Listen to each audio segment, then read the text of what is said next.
Hello everyone, I am the storyteller and I am here to help you today. I know you use this video to fall asleep, so before that, like the video and subscribe to the channel. Also, where are you from and what time are you watching? Now get comfortable and relax. I still remember the first time I noticed the sound wasn't just the rain. It was late, close to midnight. I was sitting in my living room watching the rain hammer against the windows. The noise in the basement felt like a dull thud. I thought maybe a pipe was clogged or a loose piece of metal was shifting because of the water pressure. I didn't bother checking at that moment. I felt tired and figured I could wait until morning. But that was the moment it started lodging itself in my mind that something else was going on down there. I live in a 2-story house with an old damp basement. It's not fancy. It's just a place I bought a few years ago because I liked the space. The roof needs some work and the walls sometimes smell like mildew on rainy days. The basement is big enough that I can store all kinds of junk. Boxes of old books, extra tiles, broken furniture, and a few tools I don't use often. The place isn't pretty. The walls are concrete and the floor is uneven. When it rains heavily, I usually hear water dripping. It's a familiar pattern. A soft trickle here and there and the occasional clank of a pipe. But about a month ago, I started to hear something that sounded like quiet, shuffling footsteps.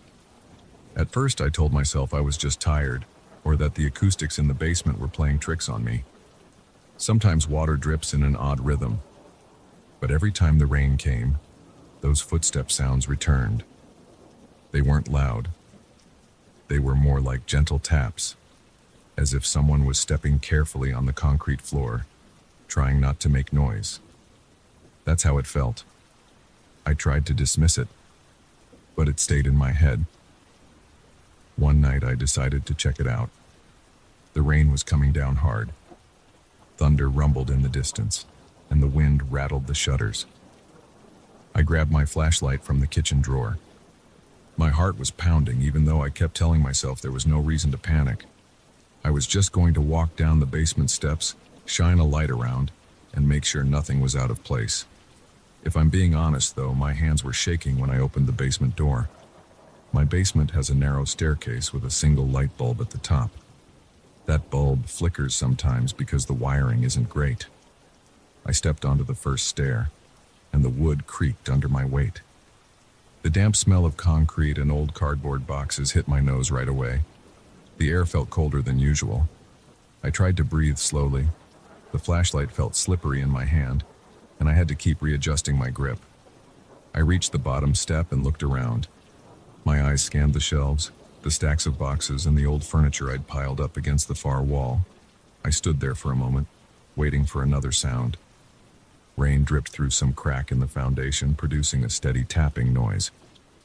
I listened carefully. Nothing else happened for a few seconds.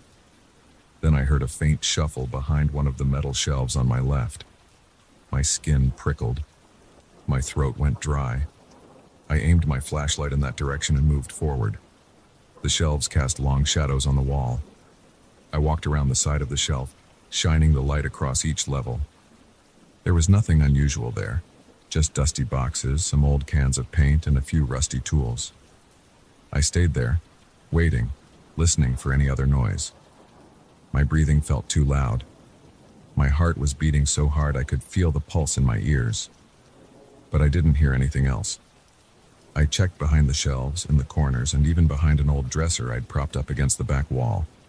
There was nobody there, and there were no signs of any intrusion. No footprints, no wet marks, no open boxes. After 10 minutes, I told myself I was just imagining things. I went upstairs, locked the basement door, and turned off the light. I felt tense, but I tried to brush it off. A few days later, the sound came back during another rainstorm. This time, I was almost sure it sounded like footsteps moving slowly in circles. I got that same rush of adrenaline. My hands started shaking a bit. My mouth got dry. I remember telling myself, don't get carried away. It's probably water dripping in a weird pattern. But I couldn't ignore how much it sounded like someone pacing on the concrete. The pace was uneven, sometimes pausing, then resuming. It reminded me of a person trying not to trip in the dark. I went downstairs again, feeling more cautious. I didn't like the sense of vulnerability I had in that basement. The single light bulb hardly illuminated anything, so I kept my flashlight on, sweeping it across the walls and the ceiling. I thought maybe there was a leak in the pipes or something hitting the floor, but I saw no leaks. The basement was drier than I expected, given the heavy rain. There were no puddles, just a thin layer of dampness near the outer edges of the floor. I walked around each row of shelves, then behind the old furniture. I looked inside a few boxes. My heart was pounding so loud that I felt every beat in my chest. I gripped the flashlight tighter. The air felt still, as if everything froze the moment I entered. I kept searching, but I found nothing. No broken locks on the windows, no damp footprints. It was just me and some dusty junk. Still, I had the unmistakable feeling someone had been there a second before I shone the light. The sense of presence was thick, almost like the air was charged. I went back upstairs and locked the door again. That night I barely slept. I kept hearing faint noises. It was a mixture of the rain and some unidentifiable thumping. Around 2 in the morning, I pulled the covers over my head, feeling stupid, but also scared. My heartbeat wouldn't slow down. I kept thinking about the shape I thought I saw moving behind the shelves. It was just a glimpse, but it felt too real. Over the next week, I avoided going down there when it rained. I kept the door locked. I moved my toolbox upstairs to the hall closet so I wouldn't have any reason to go down. Part of me felt silly for being nervous, but another part of me didn't want to confront the basement again. When the weather was dry, I went downstairs to do laundry without any problems. Everything looked normal during the day. Nothing had been moved. I didn't hear anything strange. It was just that combination of darkness, dampness, and the heavy downpour that seemed to trigger the activity. Then came another storm, one of the heaviest of the season. The sky went dark in the afternoon. Rain fell in thick sheets. Wind gusts battered the house. Around 8 o'clock that night, I was reading a book in the living room. The wind howled, and the windows rattled in their frames. Then, over the sound of the storm, I heard a distinct thump from the basement. I froze. My eyes went straight to the basement door. Another thump echoed, followed by a subtle dragging sound. My muscles tensed. I felt the hair on my arms stand on end. I told myself, check it out now or you'll never relax. So I walked to the closet, took out my flashlight, and made sure I had my cell phone in my pocket. The short walk to the basement door felt longer than usual. I turned the knob, and the door squeaked open. The light bulb was on, but it flickered. The shadows wavered at the bottom of the stairs. I took one step down, then another.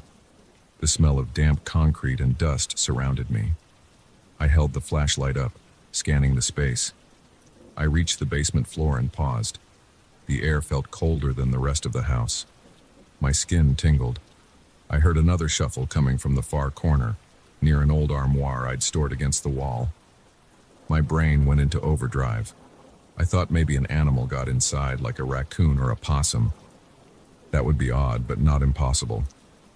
I stepped carefully, keeping the flashlight pointed ahead. I tried to keep my breathing steady, but I felt a knot in my stomach. I got closer to the armoire and noticed the door on it was slightly open. I remembered closing it a few months ago when I put some old coats in there. Now it was open about an inch.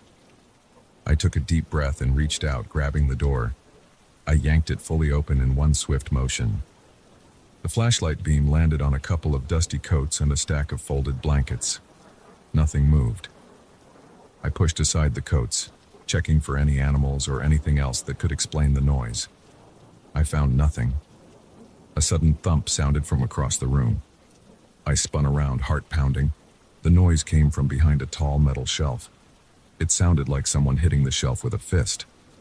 I hurried over, shining the light. All I saw were more boxes stacked on the lower shelves. My body was tense. My jaw felt tight. I muttered, "Hello? Is anyone there?" My voice echoed slightly. No answer. I clenched my flashlight, feeling my palms sweat.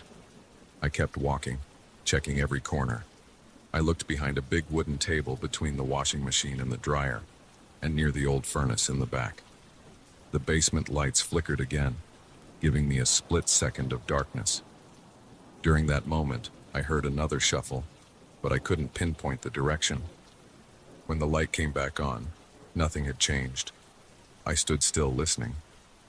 The only sounds were the steady drip of rainwater and the distant rumble of thunder. My chest felt tight, and I noticed my forehead was damp with sweat. After a few minutes, the noises stopped. I stayed in the basement, standing near the shelves, waiting to see if anything else would happen. My flashlight started to feel heavy, and my breath felt strained. Finally, I climbed back upstairs, locking the door behind me. I kept my ear against the door for a while, listening for more noises. I heard nothing but the storm. That night I thought about calling a friend or maybe asking someone to come over and check the basement with me. But I felt embarrassed. I didn't want to drag anyone else into what might just be my imagination. However, the physical tension in my body told me I wasn't imagining it. The sounds were real. I just couldn't explain them. Over the next few days, the weather cleared. I went down to the basement in broad daylight to inspect everything more thoroughly. I checked all the windows for signs of forced entry. They were locked. I examined the outer walls for cracks. There were some hairline cracks, but nothing big enough for a person to slip through. I made sure the tools were still locked up. None of the boxes had been opened or moved. I took pictures of the basement layout on my phone, hoping to notice if anything changed after the next storm. Then I went upstairs and tried to push it out of my mind. But when the next storm arrived, the footstep noises came back. This time, I heard a faint squeaking, like a door hinge. It was followed by soft bumps, one after another, as if someone was knocking gently on the concrete walls. My body reacted instantly. I felt my pulse racing and I got a cold sweat on the back of my neck. I tried to ignore it, thinking, let me just sit here and see if it goes away. But the noises continued for several minutes. Eventually, I couldn't stand it. I had to see if something was happening down there. I took the flashlight again and headed into the basement. The light bulb flickered again, making everything feel jumpy. I checked around, and every time I walked toward a certain corner, the noises seemed to shift to another spot. It was like a game of cat and mouse. I thought maybe the noises were echoing, but I noticed that they always stopped when I got close. I opened drawers, looked inside old trunks, and even tapped on the walls to see if there was a hollow section. I found nothing. I stood in the center of the room, feeling my heart pound. My clothes felt damp, partly from the humidity, partly from my sweat. Then I heard a soft shuffle near the stairs. I swung around, shining the flashlight. The stairwell was empty, but I heard a faint breathing sound, or at least I thought I did. It was like a slow inhale and exhale.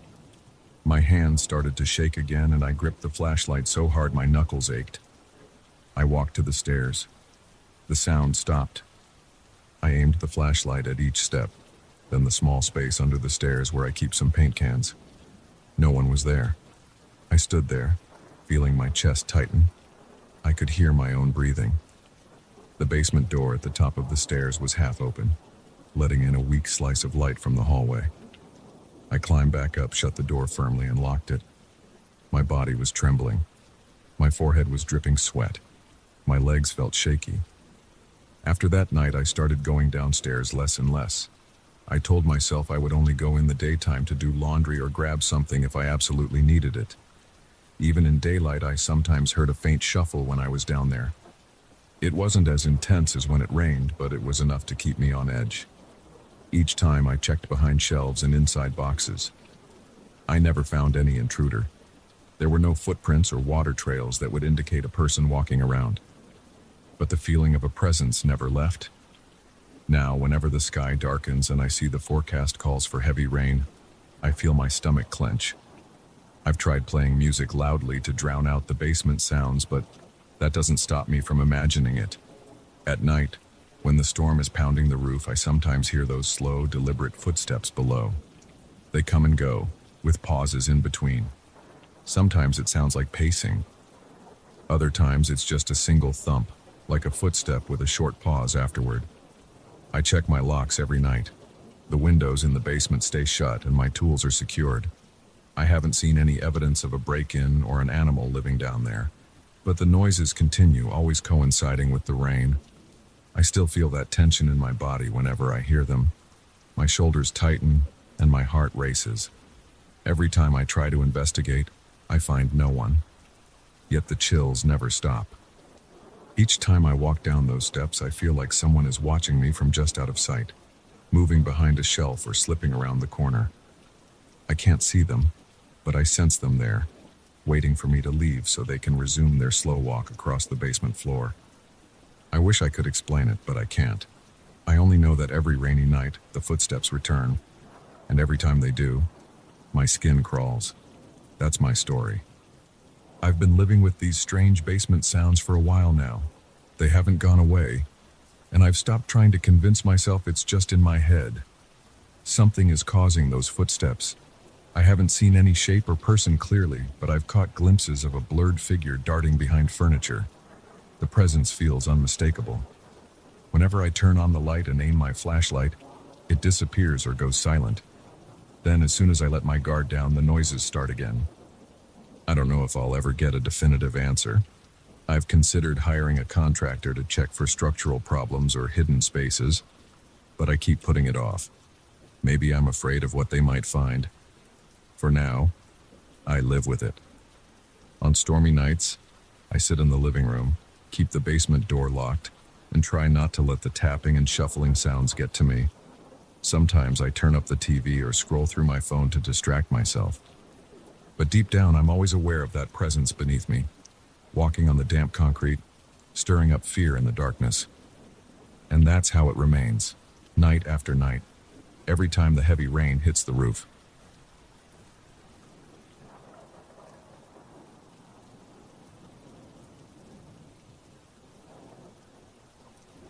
I never thought I'd be afraid of a simple stretch of railroad tracks. 2 weeks ago, I was just another guy looking for a quiet place to get some exercise after a long day.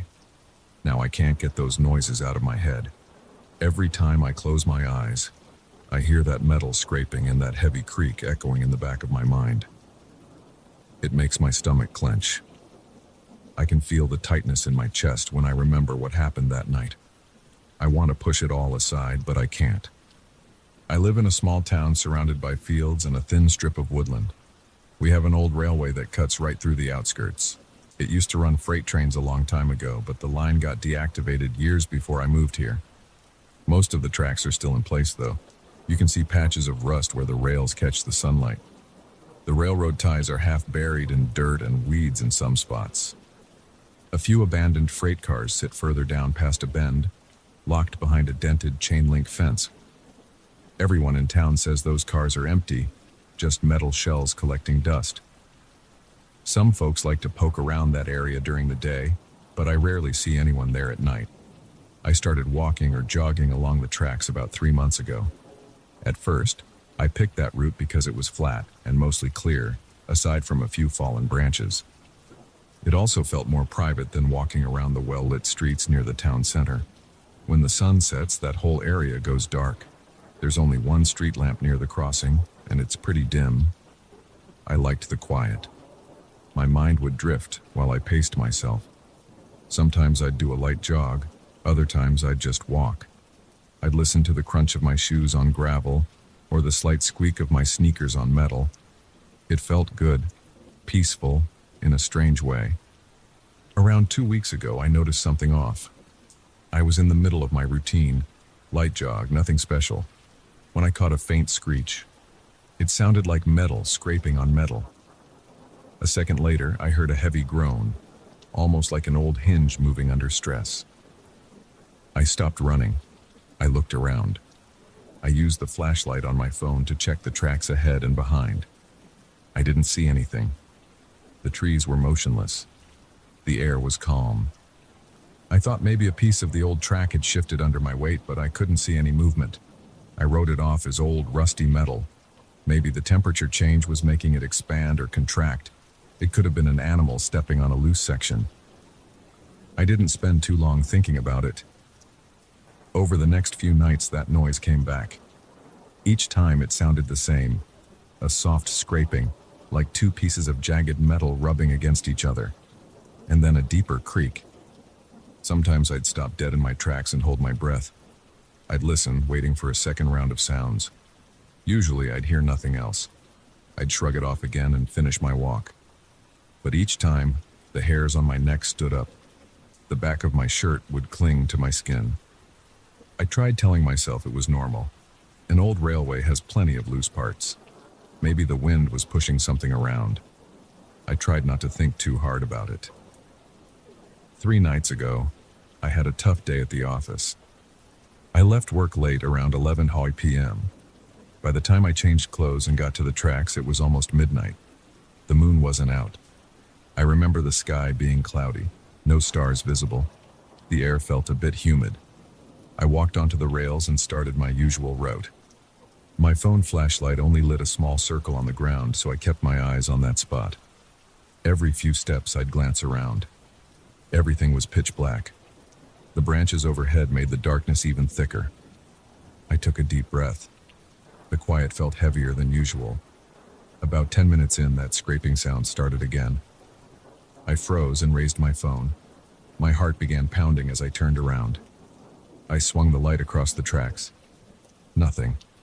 I could only see a few yards in front of me. Beyond that, everything faded into black. The sound went on for another second or two, then stopped. I didn't like the feeling in my gut. It was like a knot twisting. I tried to shake it off and resumed my walk. I kept my pace brisk. My footsteps echoed on the rails.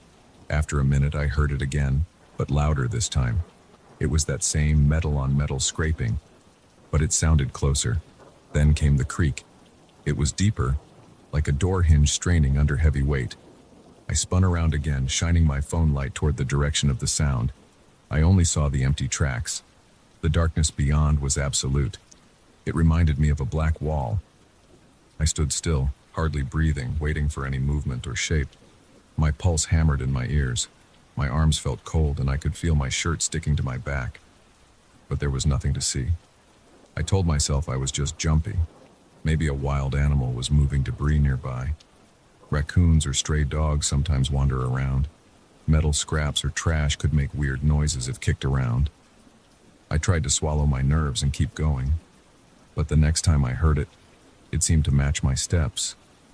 When I sped up, the scraping sped up. When I slowed, it slowed. It felt impossible, but I could sense it behind me. I could almost picture something dragging itself along the rails in sync with my pace. My throat went dry, and I could feel sweat trickling down my temple. I decided I'd had enough. I spun around and aimed the flashlight at full strength, determined to see if there was anyone there. I squinted, scanning the area. The tracks behind me were empty. The rails vanished into the shadows. The trees on either side were silent. My heart was racing so hard I felt shaky. I waited, not moving a muscle. Then I heard the scrape again. It was off to my left, maybe a few yards away. I jerked the light in that direction. I saw only tangled brush and the faint shape of tree trunks.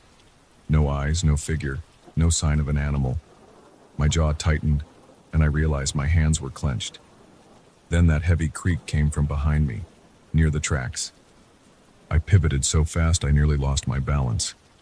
The flashlight beam trembled across the old rusty rails. Still nothing. I felt a surge of adrenaline. My legs wanted to run, but I forced myself to stay put for another few seconds. My mind was racing with questions. Could there be someone messing with me? Could it be a piece of machinery shifting in the abandoned freight cars? I decided to backtrack slowly. I walked backward, keeping the light aimed at the tracks. My breathing was shallow and quick. The sound didn't repeat during those few moments. I finally turned around and walked quickly back the way I came. My pace broke into a jog. By the time I reached the road, my heart felt like it was ready to burst out of my chest. I glanced over my shoulder one more time before I left the railroad behind. The darkness seemed to pulse with each beat of my heart, but I saw nothing. The next day, I tried to act normal. I went to work, talked to coworkers, and kept my story to myself. I didn't want to sound paranoid. But that night I skipped my usual walk. I sat in my living room, phone in hand, staring at the time. My brain replayed the noises. Each replay made my spine tighten. I tried to watch TV and relax, but I kept drifting off in my head. Around midnight, I peeked out the window. The street was empty. No cars passed by. There was a slight breeze rustling the trees. I felt a sudden urge to drive out there and see if I could catch anyone in the act. But then I remembered the fear I felt the night before. I stayed put. The second night, I thought about going again. I actually put my running shoes on and grabbed my phone. I got as far as my front door, then I stopped. The memory of that scraping and creaking made my stomach churn. I couldn't shake the image of something trailing behind me. I turned off the porch light and went back inside. I felt unsettled, almost ashamed that I was letting a weird sound scare me off. But I couldn't ignore the chill that crept up my neck every time I imagined going back. The following morning, I decided to talk to a friend of mine, Renato, who works at a local auto shop. He's lived here his whole life, and he likes to hunt and fish in the nearby woods. When I brought up the old tracks, he shrugged. He said sometimes the rails expand and contract, causing squeaks or pops. He also mentioned that some transients have been known to camp near the abandoned cars. He recommended I bring a flashlight and maybe some pepper spray if I insist on going at night. He didn't seem worried. He said I was probably just hearing old metal shifting around. I nodded, but I felt uneasy. The way those sounds followed my steps didn't feel like random noise. After work that same day, I drove out to the crossing before sunset. I parked by the side of the road near the lone street lamp.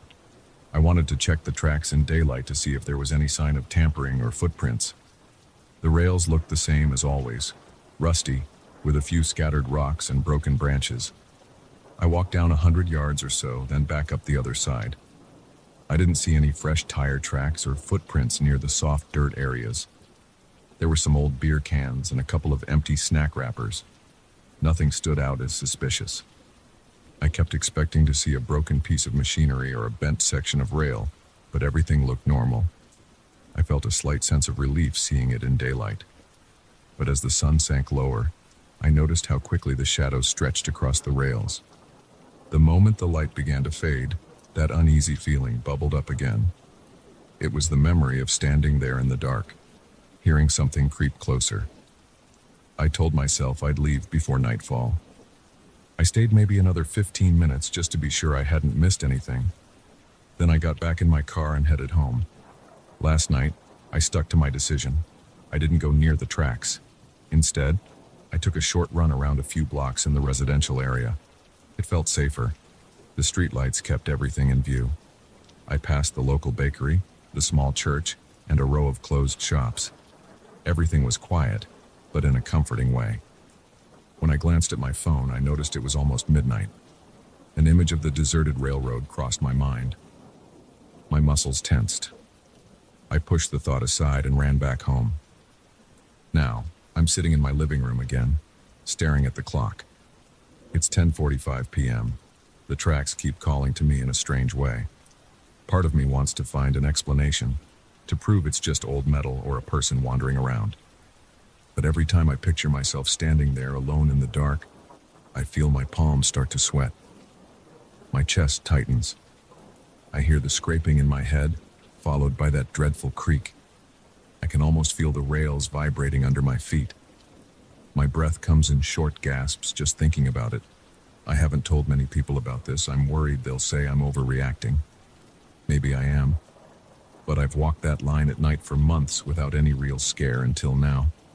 Something changed. Something out there in that long stretch of rusted metal and thin trees caught on to me. I don't know if it's a person, an animal, or just random physics. All I know is that on that midnight walk, it felt personal, like it matched my steps on purpose. For now, I'm steering clear of the tracks after sunset. During the day, I feel fine driving by or even walking near them. But the idea of being out there alone at night, hearing that grinding noise approach, makes my stomach twist into a knot. I can't shake the feeling that if I go back, I'll hear it again. And this time, I might not be able to stand there and pretend it's just a trick of the wind. I don't want to find out what's causing it. It's better if I don't. At least, that's what I keep telling myself. I'm not sure what happens next. Maybe I'll go back with a friend, or maybe I'll avoid the place altogether. I keep waiting for an explanation to surface. Some report of a broken piece of equipment or a local rumor about strange noises on the tracks. But everything's quiet. People go about their business like nothing's wrong. Maybe it's all in my head, but my gut says otherwise. And until I'm certain, I'm staying away from those tracks after dark. It's not worth the cold sweat, the racing heart, or the thought that something might be following me step for step in that deep blackness. I can handle a lot, but I'm not ready to handle that. Not yet.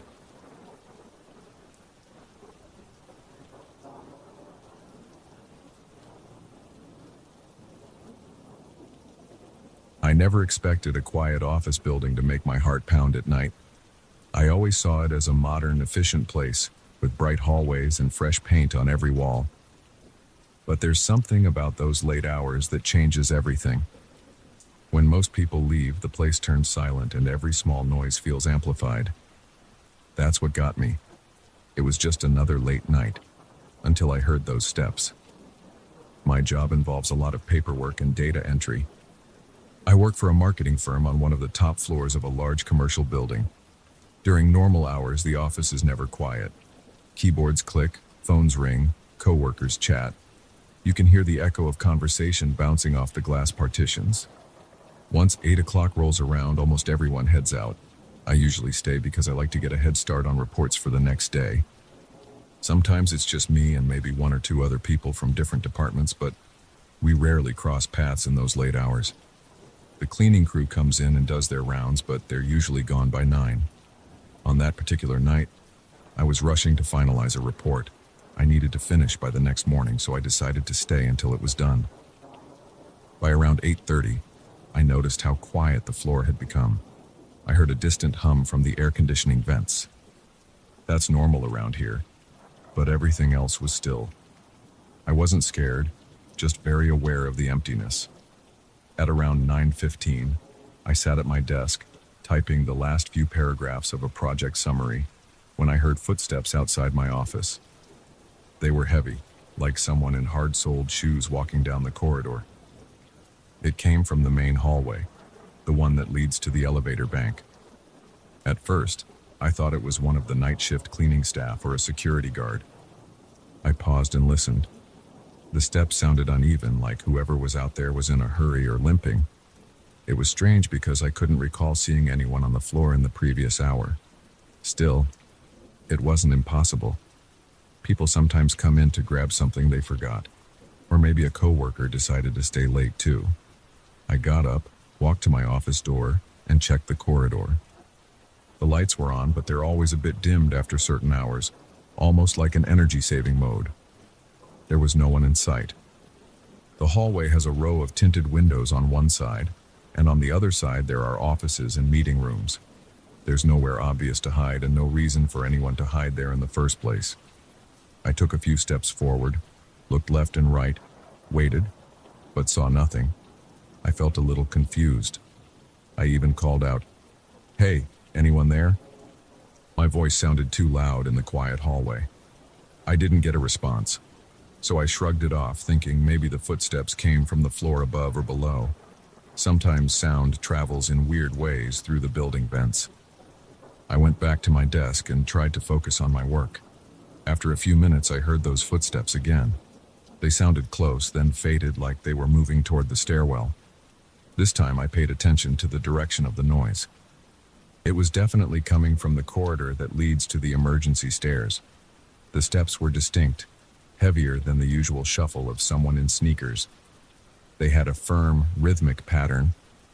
It made me uneasy because it didn't sound normal. I felt a small rush of adrenaline. My heart beat faster and I got that prickly sensation on my arms. I stood up, grabbed my phone, and walked out into the hallway again. The lights in the corridor flickered just once, then settled. Sometimes that happens when the automatic sensors adjust. I heard nothing at first, only the gentle hum of air conditioning. Then there was a subtle echo, like something tapping on the floor near the stairwell door. I followed the sound, keeping my footsteps quiet. I approached the stairwell door and pushed it open. The stairwell itself was well lit, with that typical white fluorescent lighting. It smelled like disinfectant. My footsteps echoed as I stepped onto the concrete landing. I looked up, looked down, but there was nobody. I even leaned over the railing to see if someone was below. It was completely empty. I felt a cold sweat on my forehead and a little knot in my stomach. It wasn't exactly terror, but I felt tense. My mind started racing. Could there be someone messing around? A prank? Or was it a maintenance issue, like pipes rattling that sounded like footsteps? It didn't match the typical creaks you sometimes hear in big buildings, though. These were deliberate step-by-step sounds. I lingered in the stairwell for another minute, trying to decide if I should check another floor. I decided not to. I felt uneasy about leaving my floor. If there was some stranger wandering around, I didn't want to corner them. I went back to my desk, finished my work as quickly as possible, and left by 10. As I walked to the elevator, I couldn't shake the feeling that someone might be watching me. But I didn't hear anything else that night. The next morning, I spoke with Wilson, the building's night shift supervisor. He usually sits in a small office in the lobby after the main security staff leaves. He's also the one who walks around each floor to check that everything's locked up. I asked him if he knew anyone else was on my floor the previous night. He shook his head. Then he told me he'd also heard strange noises more than once, usually around 9 or 9:30. He said the footsteps never led him to a person, just empty hallways. His eyes looked tired when he explained it. He admitted it made him nervous, but he didn't want to bring it up to building management because he didn't want to seem superstitious. I nodded and told him I understood. It was a new building with modern security systems. I doubted it had some hidden past, but we were both puzzled. That conversation stuck with me. I wondered if maybe we had an intruder sneaking in after hours. It didn't make a lot of sense because the building has cameras on most floors, plus electronic keycard systems. I decided to keep my eyes open and maybe stay late again to see if it happened a second time. A few days later, I was back at the office until almost 9. I made a point to leave my door slightly open so I could hear everything in the hallway more clearly. By 9:15, the place was silent except for the low hum of the ventilation. I realized I was sitting on edge waiting for something to happen. My heart was beating faster than normal. I kept looking at the clock, then out at the corridor. Nothing happened for a good half hour. I started to think maybe it was just some weird one-time thing. Suddenly, I heard the footsteps again, louder than before. They started near the elevator bank, a series of 6 or 7 heavy steps, then paused. My chest felt tight, and I stood up right away. I moved quietly toward the door and listened. The footsteps started again, this time heading in my direction. My palms were sweating and I held my breath. It sounded like someone was walking with intent, not wandering aimlessly. Step, step, step. I waited by the door, ready to swing it open the moment I heard them pass. I thought maybe I could catch whoever it was in the act. The steps got closer, but just as they reached what I guessed was a few feet away, they stopped. I heard silence. I took a quick breath, then opened the door wide. The corridor was empty. The fluorescent lights were steady, not flickering. Nothing moved. I looked left, then right. I stepped out. My legs felt tense and my pulse was racing. I walked down the hall to the elevator area. Nobody was there. I turned back toward the emergency stairs. The door was closed. I stood there for a moment, feeling like a fool. No one was in sight and the building was as still as ever. I decided to check the cameras the next day. Wilson let me peek at some of the overnight footage from my floor's corridor. The cameras are near each elevator bank, pointing down the main hallway. The footage from around 9:40 didn't show anyone. The corridor looked empty, but at the exact time I remembered hearing the footsteps, I could see myself stepping out of my office and looking around. It confirmed what I already knew. I heard steps, but there was nobody visible. That was when I started feeling real fear. It wasn't that I believed in ghosts or anything.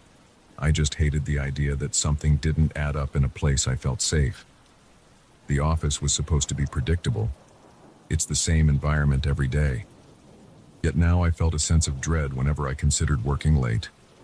I tried to avoid staying past 8 the rest of that week, but deadlines piled up, and I had no choice. On Friday, I was again in my office after 9. This time, I felt more prepared.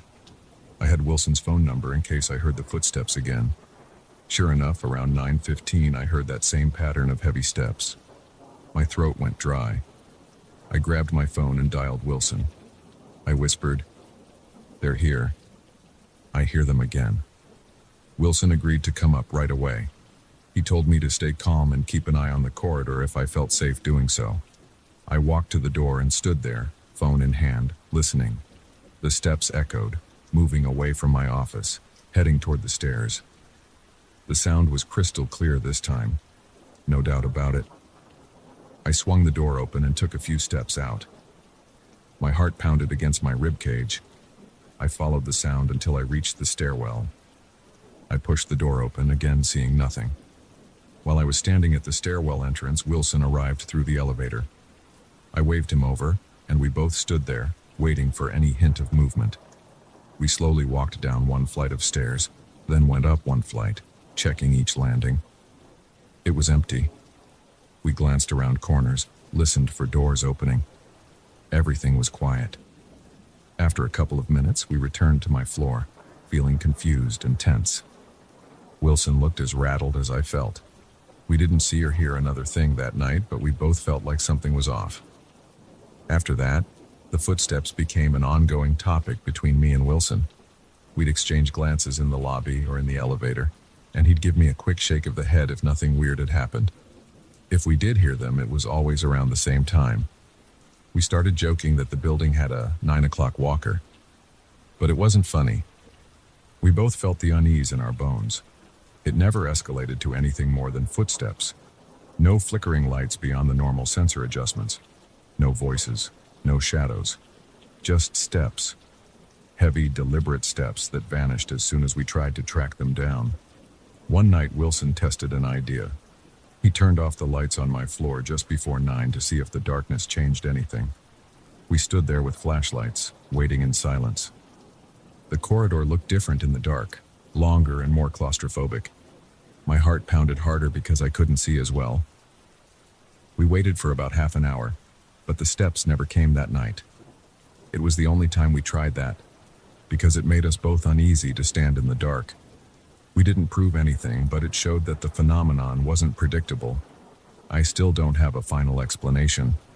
The building is new, with no known tragedies or stories of accidents.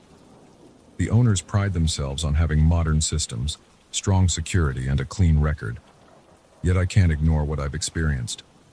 Wilson hears it too, and we both know it's not normal building sounds or random people walking around. I've talked with a few coworkers who sometimes stay late. Some of them mentioned hearing odd noises, but no one else described these heavy footsteps. They either shrugged it off or assumed it was a maintenance thing. Now, whenever I work late, I keep my office door closed. I try to finish before that usual 9 o'clock window. If I can't, I blast music in my headphones to drown out any strange sounds. But I still catch myself glancing at the door every few minutes. Sometimes I think I hear a distant thump and my chest tightens. Other times the building stays silent, and I leave without incident. Wilson and I remain curious. We both agree there's something there, though we can't prove it. We've seen the security footage with our own eyes, showing empty halls while we clearly heard footsteps in real time. We've checked the stairwell and other floors. We've tried to catch someone in the act, but always come up empty-handed. To this day, we don't have a clue who or what is making those steps. All we know is that they're real to our ears, and they echo through those corridors like a reminder that empty spaces aren't always as empty as they seem. I haven't told many people about this because most wouldn't believe me, or they'd say it's just my imagination. I'm not looking for attention or trying to spread rumors that the building is haunted. I just can't ignore what I've heard. Wilson can't ignore it either. We still talk about it now and then, especially when we cross paths during late shifts.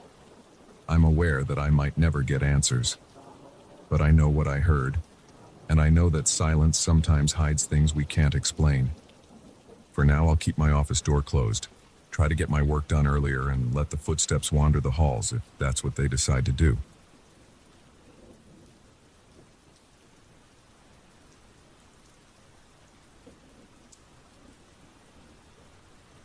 I never expected that my side job as a rideshare driver would lead me to a place so dark and unsettling. It was a quiet night, around 2 in the morning, and my phone barely buzzed with any requests. I was about to call it quits when the app suddenly pinged with a new ride. The pickup location was on the outskirts of town near a cluster of farms and ranches. I glanced at the passenger's name. It was a common name, nothing that set off alarms. I figured it would be an easy trip. I headed out there, driving down long, empty roads. My headlights cut through the darkness, but the farther I went, the fewer streetlights I saw. Eventually, I found myself on a dirt road. It was lined with tall trees that blocked any moonlight. The app directed me to a spot that looked deserted. There was no public lighting, no houses that I could see. Just a faint outline of what I thought could be fences or large gates in the distance. I slowed down and looked around. The only thing that stood out was a figure by the side of the road. It was a man, tall, wearing a hat. The silhouette was hard to read, but he didn't move when my car approached. I rolled down the window a little and said his name. He just nodded and opened the rear door without speaking. He got in and closed the door behind him. He leaned forward just enough to confirm his name. I asked if he was heading to the location I saw on the app, which was marked as a spot in the industrial district about 15 kilometers away.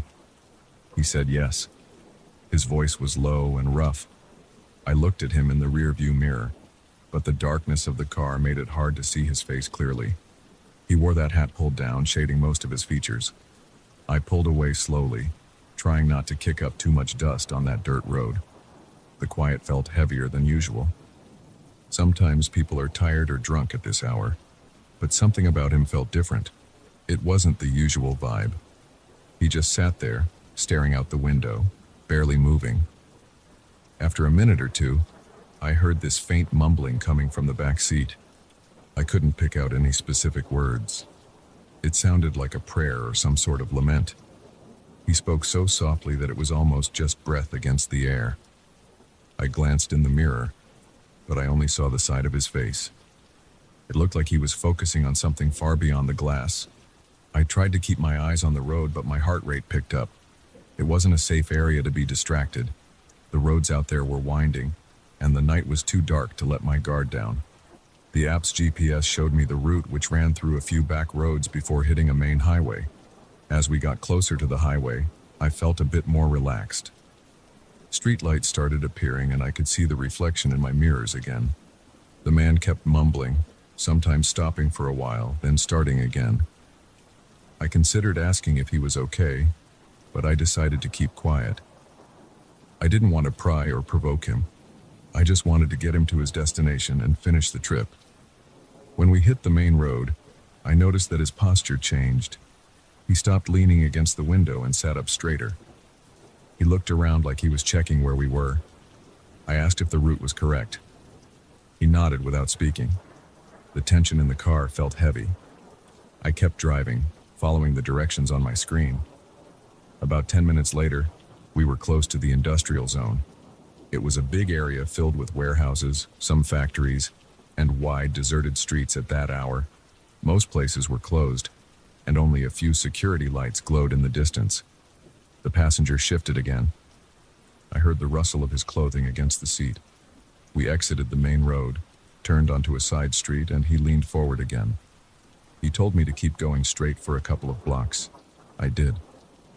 The area was dark, with tall fences and large metal gates. Some lots were completely empty, just large open areas filled with dirt or piles of scrap metal. He told me to pull over next to one of those lots. I checked the app and I saw that our destination was still a couple of blocks ahead, but he insisted that I stop. My gut told me something was off.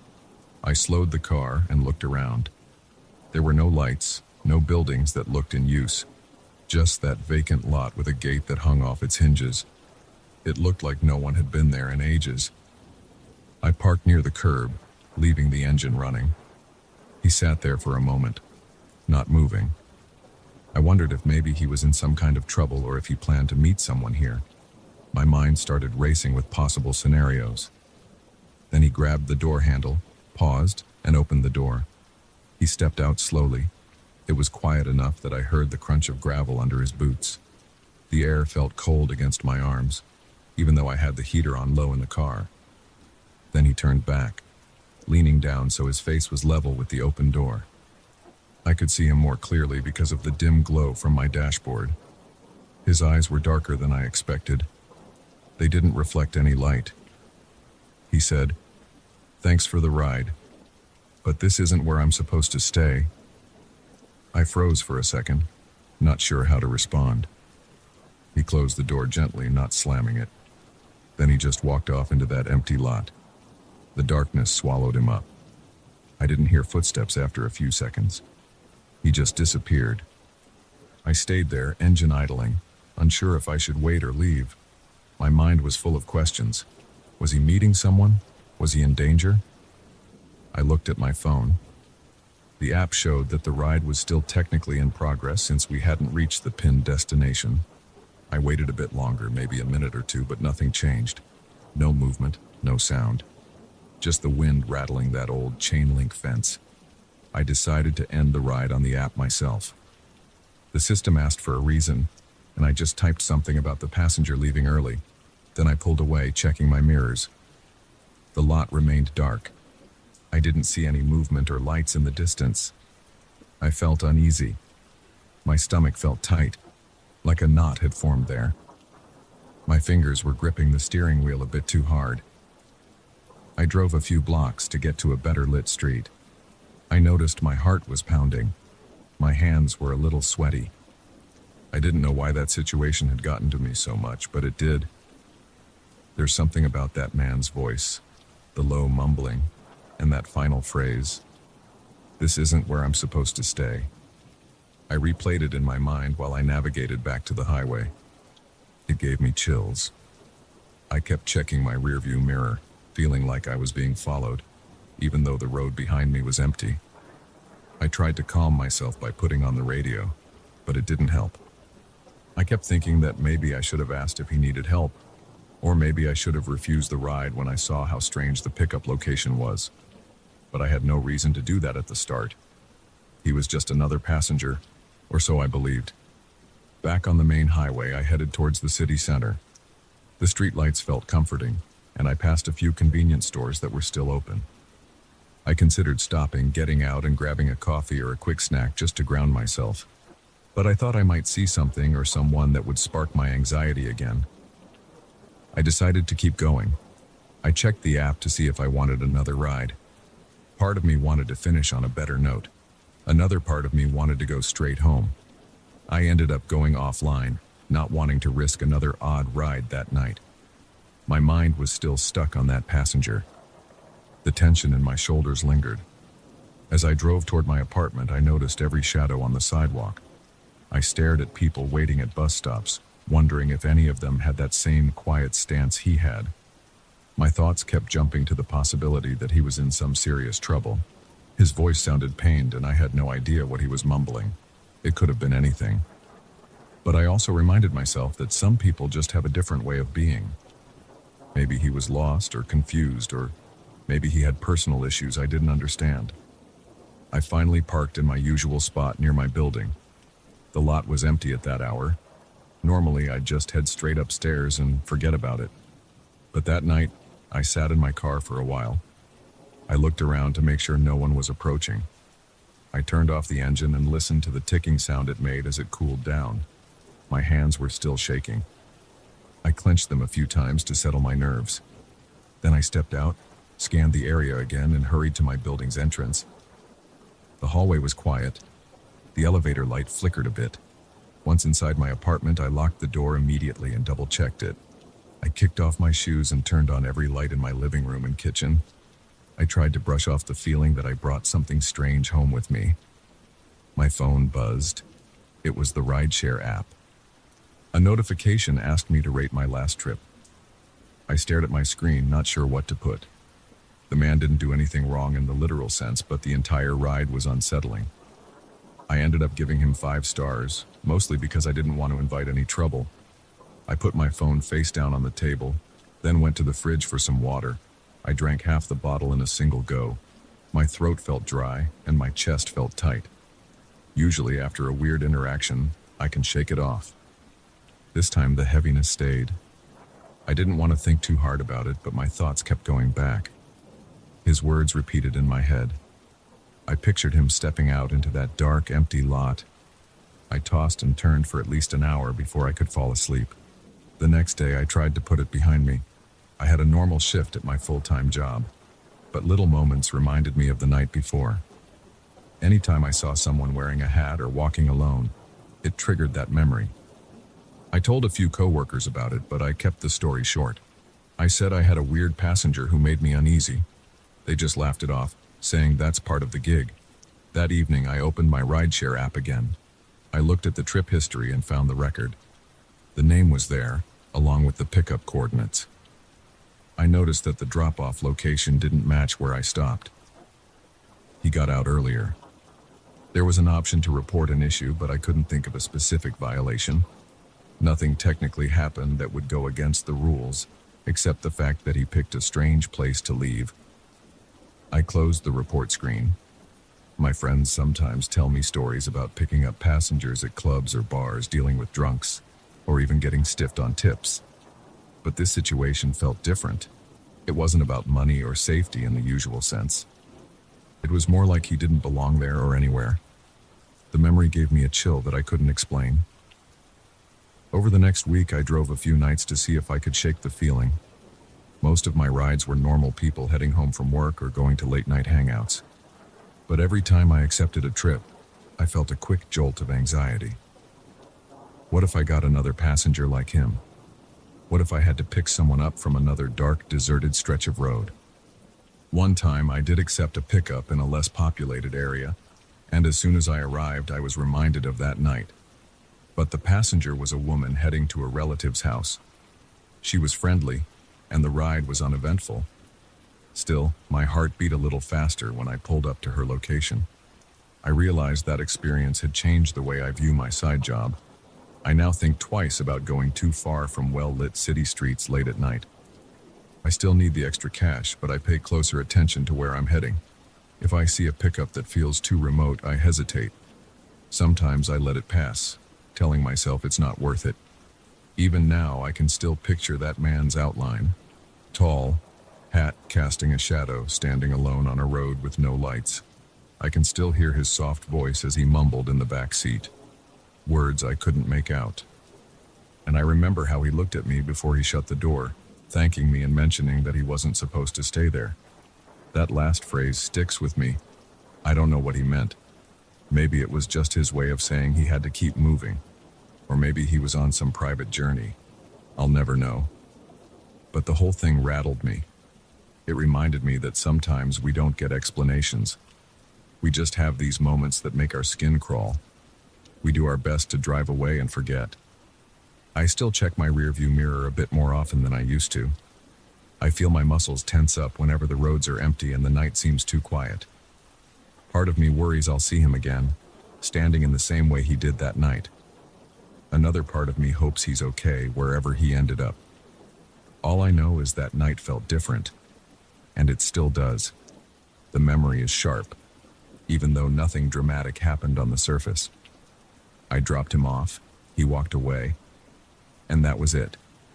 But the silence, the darkness, and his words linger with me even now, making me wonder if there was something else going on that I'll never understand.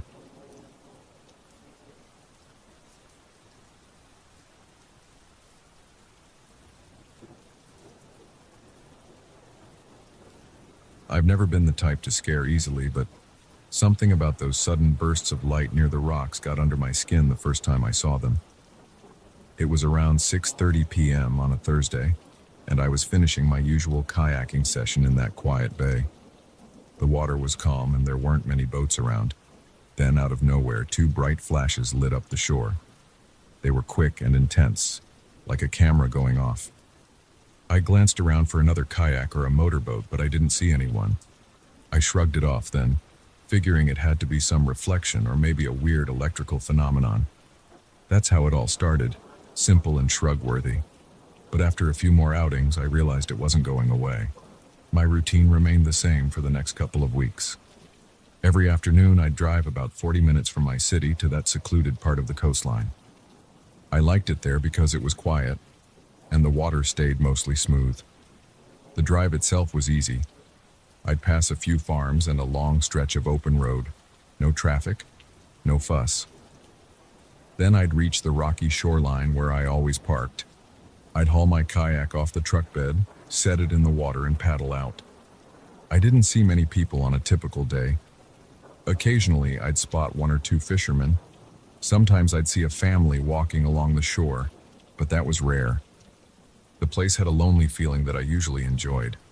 One late afternoon, I was about halfway through my session when I caught the flashes again. They came from the same rocky area, close to the shore. This time, I noticed them more clearly. There were two quick bursts, then nothing. I paused and scanned the coastline. I tried to see if someone was there, maybe with a mirror or a piece of metal. I didn't see a single figure. I only heard the gentle splash of water against the rocks. That was it. No other boats, no voices.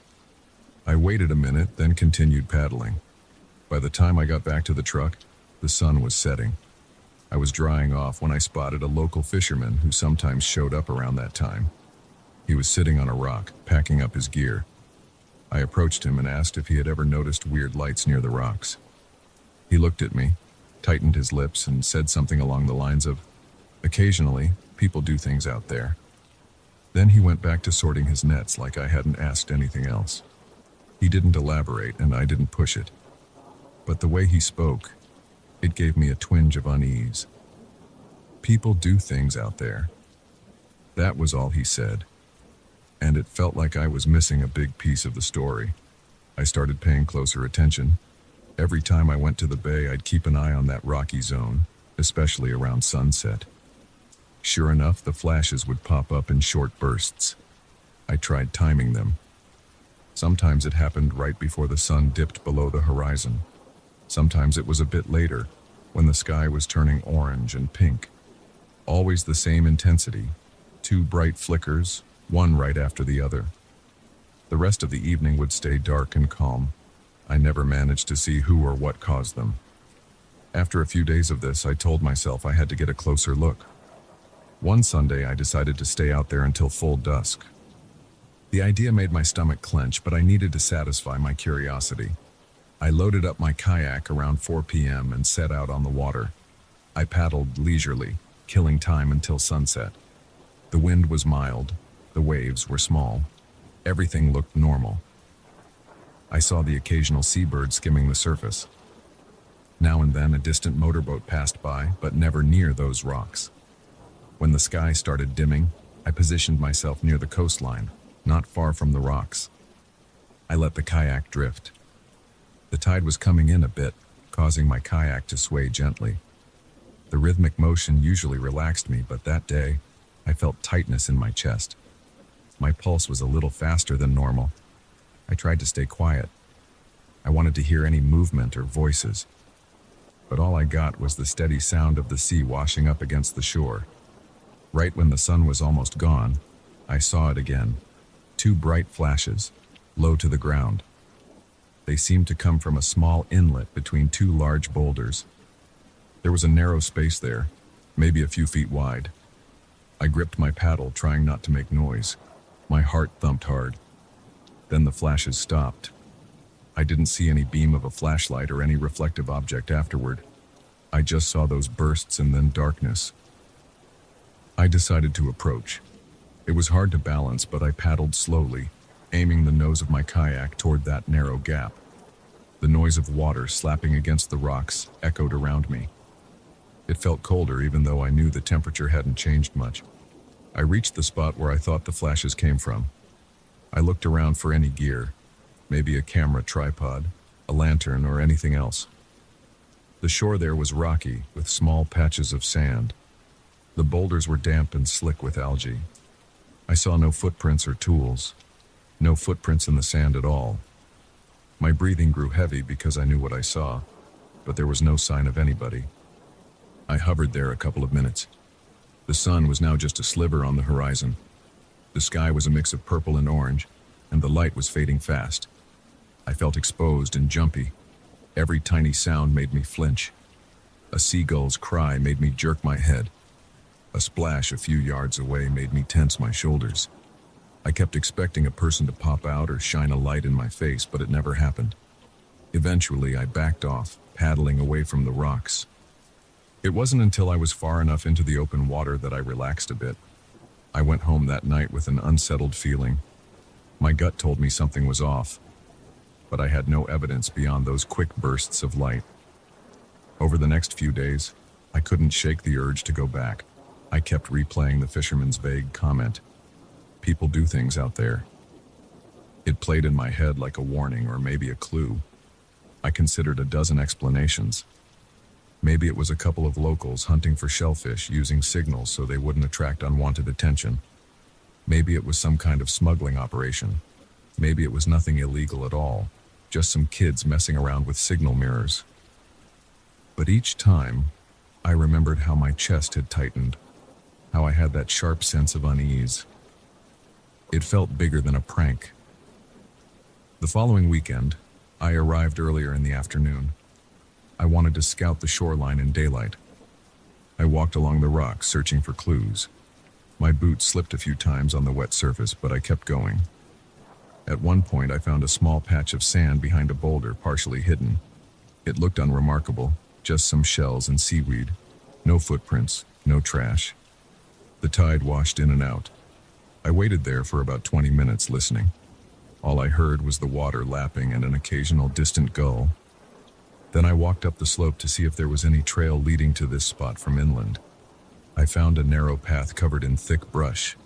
It looked unused, with tall grass and some thorny shrubs. I had to push branches aside as I moved. I ended up scratching my forearm on a stiff branch.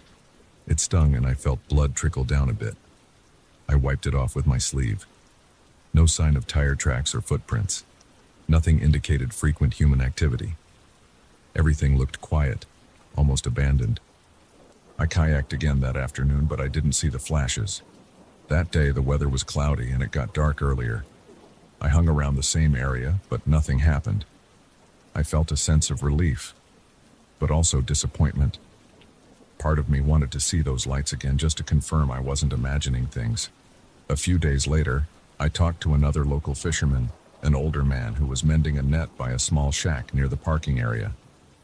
I asked him straight if he knew anything about lights or signals at the rocky shore.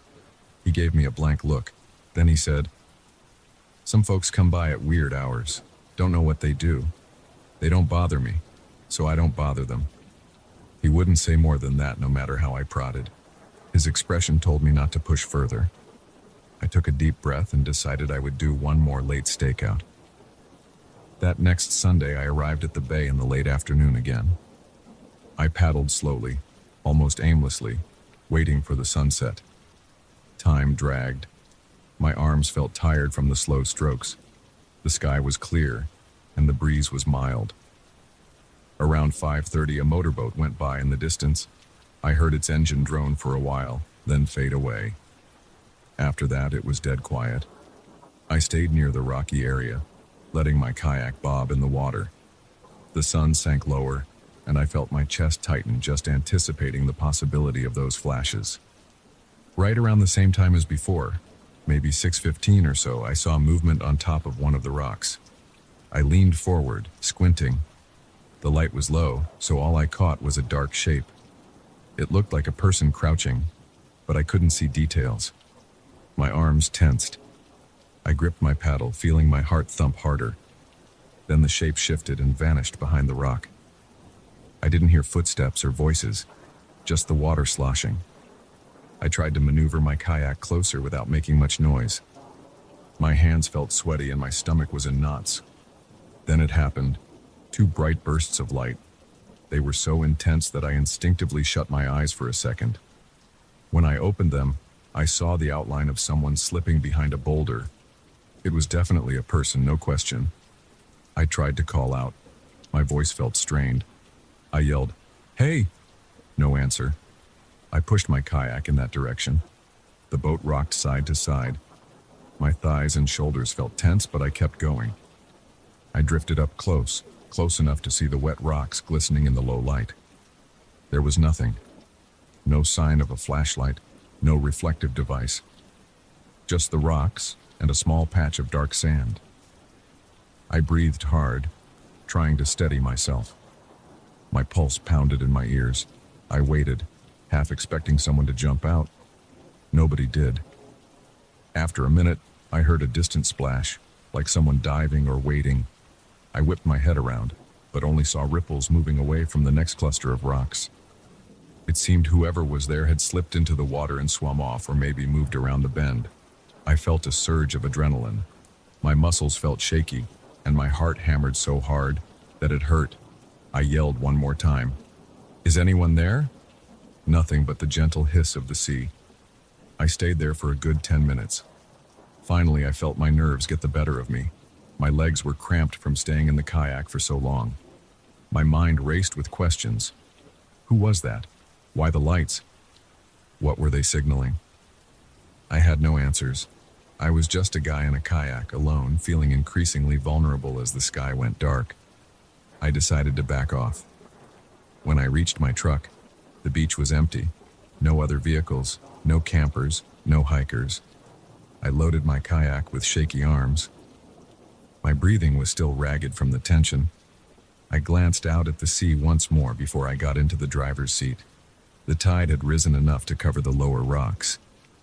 A few seagulls squawked in the distance. Everything looked calm, almost peaceful. It was hard to believe what I'd just seen. I drove home with my mind racing. I kept replaying the image of that shape on the rock and the blinding bursts of light. The local fishermen obviously knew something but weren't willing to talk about it. I thought about going to the authorities, but what would I even tell them? I had nothing except my own story. No proof, no photos, no real evidence. It could be smugglers. It could be something else entirely. All I knew was that the place felt uneasy now. There was a tension in the air that went beyond simple curiosity. I haven't gone back for a late session since. I still kayak in that bay because it's the best spot I know. Quiet waters, beautiful surroundings, and usually empty. But I leave before the sun gets too low. Sometimes in the distance I think I catch a flicker of light, but I brush it off and paddle back toward the shore. I've tried to focus on the simple routine I love. The dip of the paddle, the push of the water, the salt air on my face. Yet, whenever I see that rocky stretch of coastline, I feel my chest constrict. My shoulders tense. I'll probably never know what's happening there. Maybe it's a harmless activity. Maybe it's not. But my gut tells me it's best not to find out. As much as I hate leaving a mystery unsolved, I'd rather keep my distance. Those quick flashes and that shadowy figure were enough for me. Sometimes staying safe is better than getting answers. And if there's something going on that needs attention, I trust the locals will handle it, or stay away, like they've been doing all this time. For now, I keep to myself. I still enjoy the bay, but with a little less comfort than before. I focus on my paddling, keep my eyes on the open water, and try not to glance at those rocks too often. I haven't asked the fisherman any more questions, and he hasn't volunteered any information. I guess we have an unspoken understanding now. Some places hide things we don't want to uncover. Those flashes still spark in my memory sometimes, but I let them stay in the background. If they show up again, they'll do so without me watching. I've seen enough.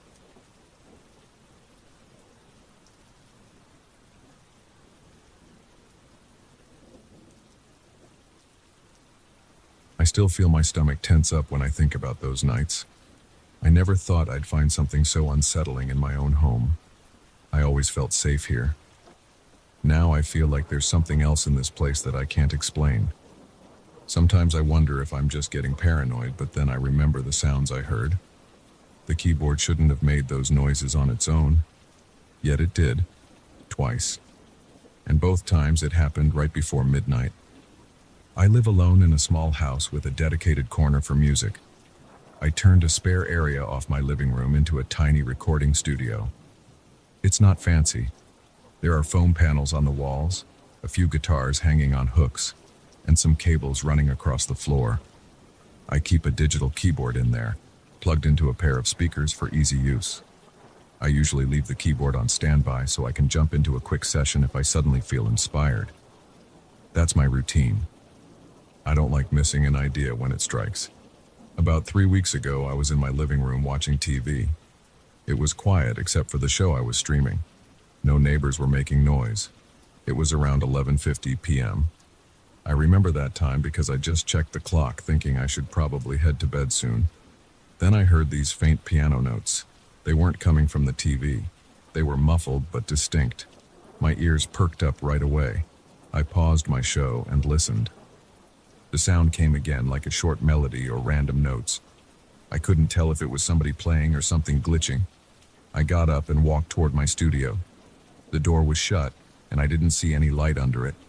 I thought maybe I'd left the keyboard on, and it was going through some demo track. But I've played the demo mode before, and this didn't sound like that. I also remembered leaving the keyboard on standby, not fully powered on. I figured maybe I pressed a button by accident or it was a power surge. I keep the lights in the studio off when I'm not using it, so everything was dark in there. I stepped in and slapped my hand on the wall switch. The overhead light flicked on, and I saw the keyboard's power light blinking. There's a small LED on the power button that flashes when it's turning on or off. It blinked for a second, then went solid. I approached it slowly, like I expected someone to jump out. But there was nobody in the room. My guitars were still hanging on the wall.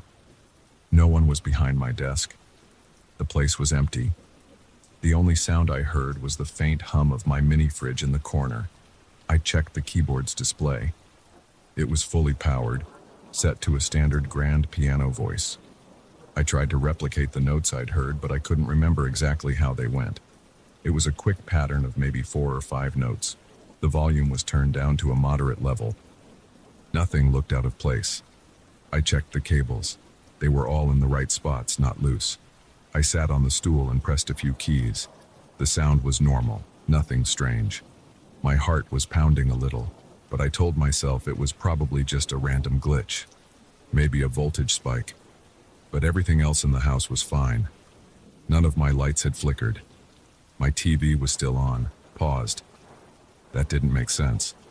Usually, if there's a surge, I'd see some sign of it elsewhere. I decided to shut the keyboard down completely. I pressed the power button and watched the screen go dark. Then I turned off my audio interface and the speakers, making sure everything was off. I left the studio and closed the door behind me, double-checking the handle. Then I went back to my living room.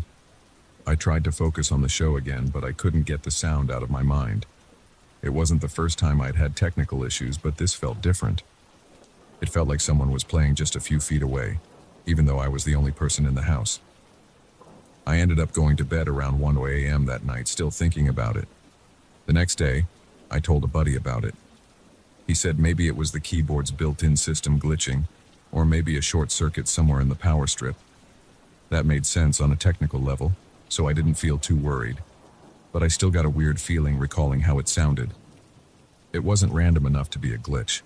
It felt like someone casually hitting a few keys just to test them. But I let it go. I didn't hear anything for a while. A week later, on a Thursday night, I was in the same spot on my couch. It was around 11:45 p.m. I remember the time because I was about to check if I had any emails to answer before heading to bed. Suddenly, I heard the notes again. This time they were louder. They carried through the wall with more clarity, like someone turned up the volume. I jumped up, adrenaline kicking in. I switched off the TV and stood still for a moment. My heart pounded. Then I heard the notes again, about 6 or 7 this time, almost like a short scale or a few random chords. I rushed to the studio door. It was closed, just like before. I yanked it open, and the room was dark. The overhead light was off. The air felt still. I saw the keyboard's LED power indicator blinking again. This time, the speakers were disconnected. I'd unplugged them earlier in the day to rearrange some cables. There was no reason I should have heard anything from that keyboard. But I did. My eyes darted around the room. Nobody was in there. I hit the wall switch and marched over to the keyboard. I checked the power cord. It was still in the outlet, but the speaker's cables were coiled on the desk. The headphone jack was empty. There was no external amp or monitors connected, yet I'd heard clear piano notes. I pressed the power button to turn it off. The blinking stopped. My chest felt tight. I wasn't shaking, but I felt this tension in my arms and shoulders. I leaned over the desk to look under it just to make sure nothing was hidden or messing with the cables. Everything looked normal. I moved to the window, opened it, and looked outside. It was dark, and the yard was empty. I closed it and locked it. I still felt uneasy. I thought about the chance of a radio interference or some weird wireless signal, but I'd never heard of that coming through a digital keyboard that's turned off at the speakers. Plus, the keyboard was on standby, not fully powered. That standby mode only draws minimal power for the quick start function. It shouldn't be enough to produce sound without an amplifier. I decided to unplug the keyboard completely. I pulled the power cord out of the wall. Then I wound it up and placed it on top of the keyboard. I didn't want any chance of it turning on by itself. I also turned off every piece of equipment in that room. I flicked off the lights and went back to the living room, leaving the studio door open this time. I wanted to hear any possible sounds if they started again. I sat back down, but I didn't bother with the TV. I just waited, eyes on the clock. Midnight came and went, and I heard nothing. I finally went to bed, still uneasy, but I told myself I'd figure it out the next day. The next day I checked the entire keyboard for any weird settings. I looked at the user manual. I even called the manufacturer's support line to ask if they'd ever heard of a device powering itself up and playing random notes without an amp or speakers. The guy on the phone said that wasn't possible unless the keyboard was defective. But I tested it in the afternoon, and everything seemed fine. The keys worked normally. The onboard sounds were all standard. No anomalies. The support rep suggested I try a different outlet or check my wiring.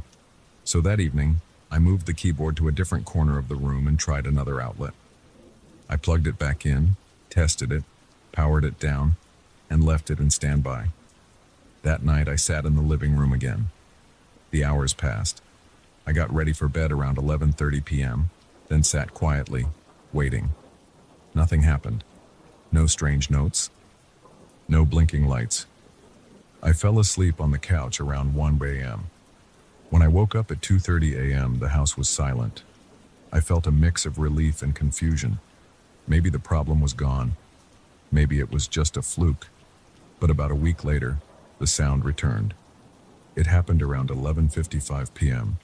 I was wide awake because I'd been working on some editing for a small project. I had my laptop on the coffee table, and I was wearing a pair of headphones. Then I heard it again. Short sequences of piano notes, at least 4 or 5. I jumped up, tossed my headphones aside, and rushed to the studio. This time, before I even entered, I could see a faint glow in the darkness. It was the keyboard's power light flashing. The door was half open, and I was certain I'd left it closed. I walked in. The overhead light was off, but I saw the keyboard's LED go from blinking to steady. Then the notes stopped. I walked straight to the keyboard. My breath felt heavier. My arms were tense. I could feel my heart pounding in my chest. The power cord was still plugged in, but I remembered unplugging it the other week, so this must have been the new arrangement. I was so freaked out from before that I'd started plugging it in only when I intended to use it. Yet here it was, plugged in again. I tried to recall if I'd used it earlier that day. Maybe I'd forgotten to unplug it afterward. Even then, why was it playing without an amp? The speakers still weren't connected. I looked under the desk. The speaker cables were still coiled up. No headphones were plugged in. I didn't even see the headphone adapter, but I'd heard piano notes as clearly as if the speakers were on. I felt cold sweat on my forehead. I stood there listening. The room was silent again. The overhead light switch was right behind me, but I didn't bother turning it on. I just kept staring at the keyboard. Then I reached out and touched the keys. They responded normally, but there was no sound because there was nothing to output the audio. I pressed the power button. The screen went dark, and the LED blinked once, then turned off completely. I stood there for a minute, half expecting it to turn back on while I was watching. It stayed off. I unplugged the power cord. I set it aside. Then I left the room. I couldn't sleep well that night. I kept thinking about the times I'd heard those notes. They always happened around the same time, close to midnight. Each time I'd find the keyboard in some powered state, but I'd never see it actually turn on. I'd only see it blinking, as if it was in the process of powering up. And I'd never catch it actually playing, I'd only hear the notes from another room. That was the freakiest part. It's like the sound waited until I wasn't looking. I haven't heard the keyboard play by itself since then, but I still feel uneasy every night around midnight. I've double-checked the house wiring. I replaced the power strip. I keep the keyboard unplugged most of the time. Sometimes I wonder if there's some short in the keyboard's internal board that triggers a self-test or a random power cycle. But I can't explain how I heard notes without speakers. That detail bothers me more than anything else. The last time it happened, I'd made sure the speakers were disconnected, and there were no headphones plugged in. The volume was set to a normal level, but there was no output device. Yet I heard piano notes, as if someone was playing in a quiet but distinct way. I keep asking myself if I'm imagining things, but the sounds were real. They were not in my head. They were loud enough to pull me out of whatever I was doing. It's like the house itself was echoing with piano notes. I'm not jumping to supernatural conclusions, but I don't have any other explanation. I've told a few friends, and they either joke about me having a ghost or they insist it's just a technical problem I haven't figured out. At this point, I've tested everything I can. The keyboard seems fine when I use it. It records properly, the keys respond, all the settings look normal. Now, I just keep it unplugged until I actually need to play it. I've added a small note on a sticky pad near the power outlet reminding me to stay calm. Sometimes I glance at the studio door at night, expecting to see a flicker of light under it, or to hear that short sequence of notes again. But so far, nothing else has happened. I don't know if it will happen again. If it does, I plan to record it on my phone, to have some proof. But part of me doesn't want to hear those notes again. It gave me this feeling in my gut that something wasn't right in my own home. It made me feel like I wasn't alone, and not in a comforting way. So that's where I am now. The keyboard sits in the corner of my studio, disconnected from everything unless I plug it in for a session. There's no sign of a fault, no sign of anything unusual. But I'll never forget those nights when I stood in the dark, listening to something play those random notes. I didn't see anyone. I didn't see anything move. I only heard the sound of piano keys resonating in a room that should have been silent. It still gives me goosebumps. Now, every time I'm up late, I find myself looking at the clock around midnight. I listen carefully, waiting for those notes to come back. And every night I'm relieved when I hear nothing. But I know it happened, and I have no idea why.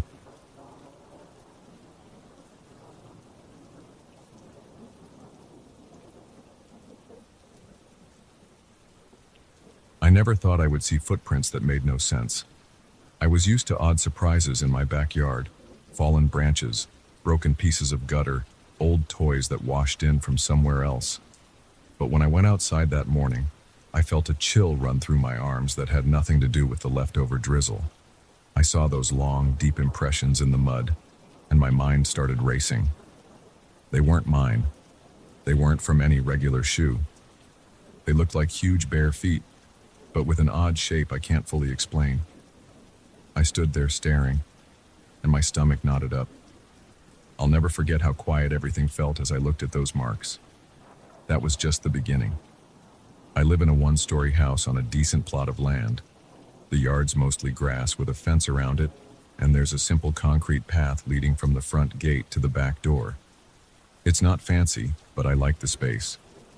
I like being able to have a barbecue on weekends. I like tossing a ball around with my friends when they visit. Nothing dramatic ever happens here.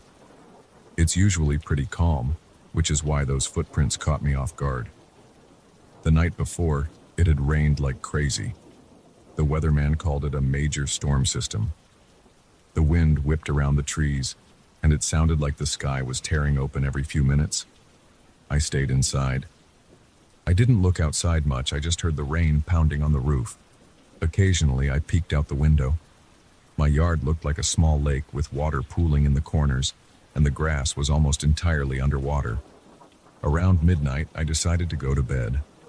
I locked all the doors, double-checked the back door, and made sure the windows were secure. I didn't want anything blowing open. Then I tried to get some sleep, but the storm kept waking me up. I'm a light sleeper, so every bolt of lightning made me jolt upright for a second. By morning, the rain had slowed, and I could see some sunlight coming through the blinds. I got up, pulled on a hoodie, slipped on some old sneakers, and decided to go out back. I wanted to see if there was any damage. The grass was still soggy, and water had collected in a few low spots. The air felt heavy and smelled like wet leaves. I saw some scattered branches on the ground and a few pieces of trash that must have blown in from outside. Nothing too dramatic.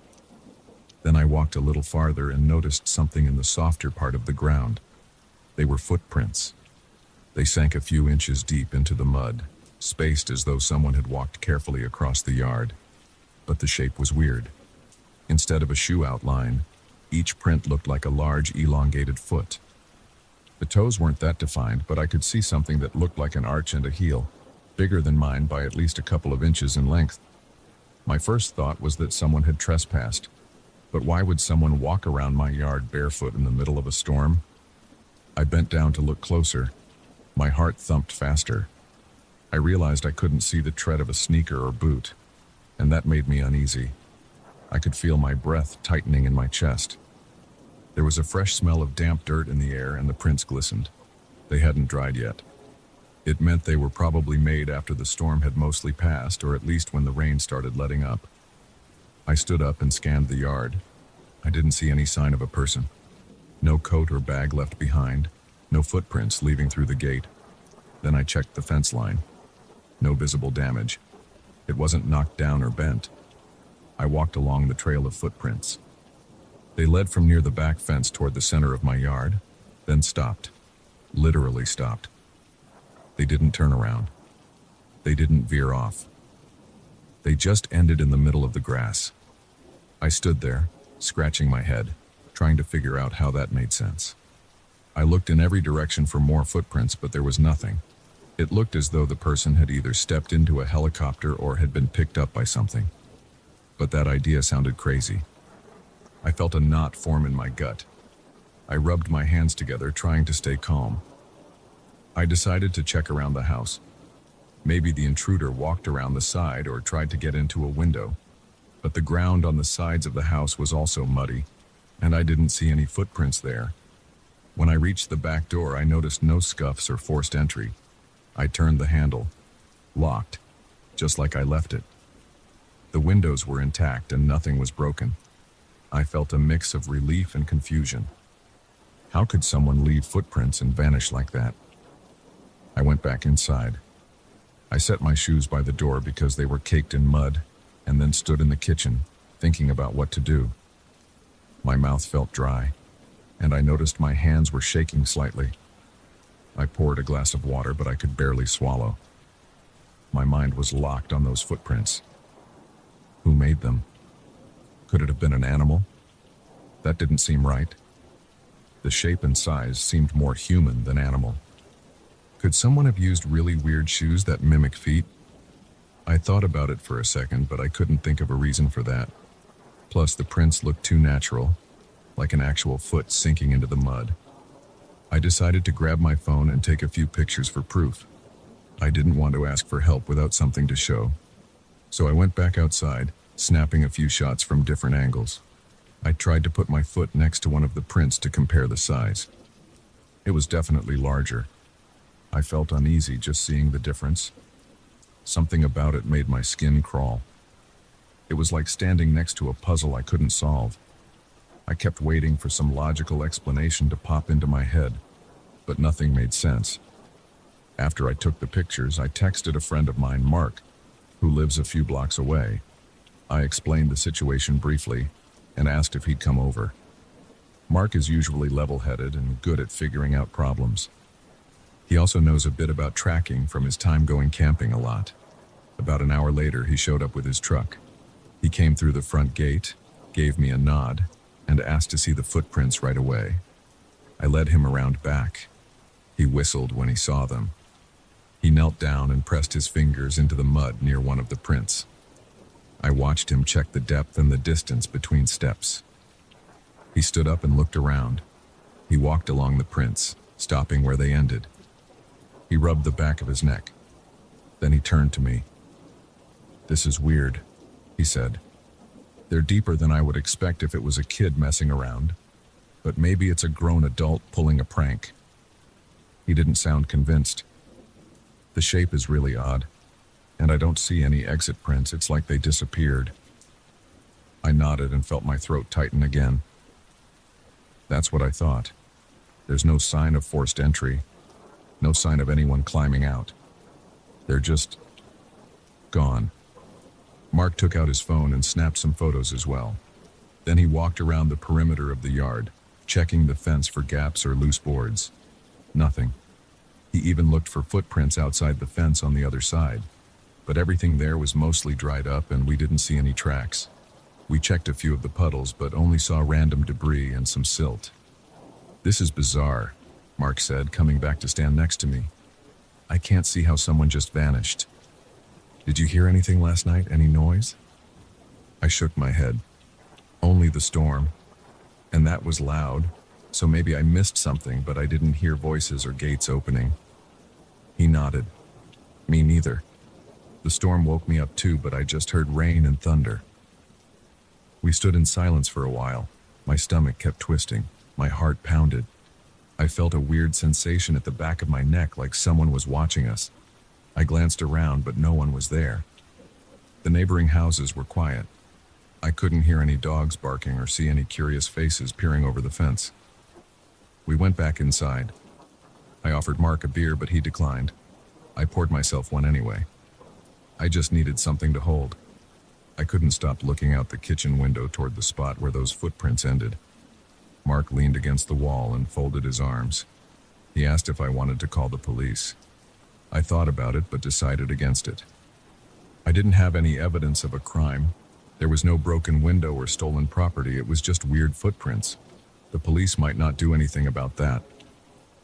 Mark hung around for another 30 minutes. We talked over different possibilities. Maybe someone used a ladder to climb out, but we saw no marks of a ladder. Maybe they wore big novelty feet to freak me out. But who would do that in the middle of a storm? None of it sounded right.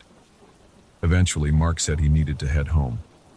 He told me to call if anything else happened. Then he left. I spent the rest of the day feeling on edge. I kept staring at those footprints through the window. They started to lose shape as the sun dried the mud, but the memory of them stayed clear in my mind. I locked all the doors again. I made sure the windows were shut tight. I double-checked the fence. Everything looked normal aside from those strange impressions. By evening, I tried to move on with my day. I watched TV for a while, but my thoughts kept drifting back to the yard. Around 9 p.m., I turned on the back porch light and looked outside. The footprints were still visible, just more cracked around the edges. I stood there in the doorway, feeling the night air on my face. The sky was clear now, with a few stars peeking through. I listened for any sound, footsteps, rustling, anything. But I heard nothing except my own breathing. Before bed, I did one more check around the property.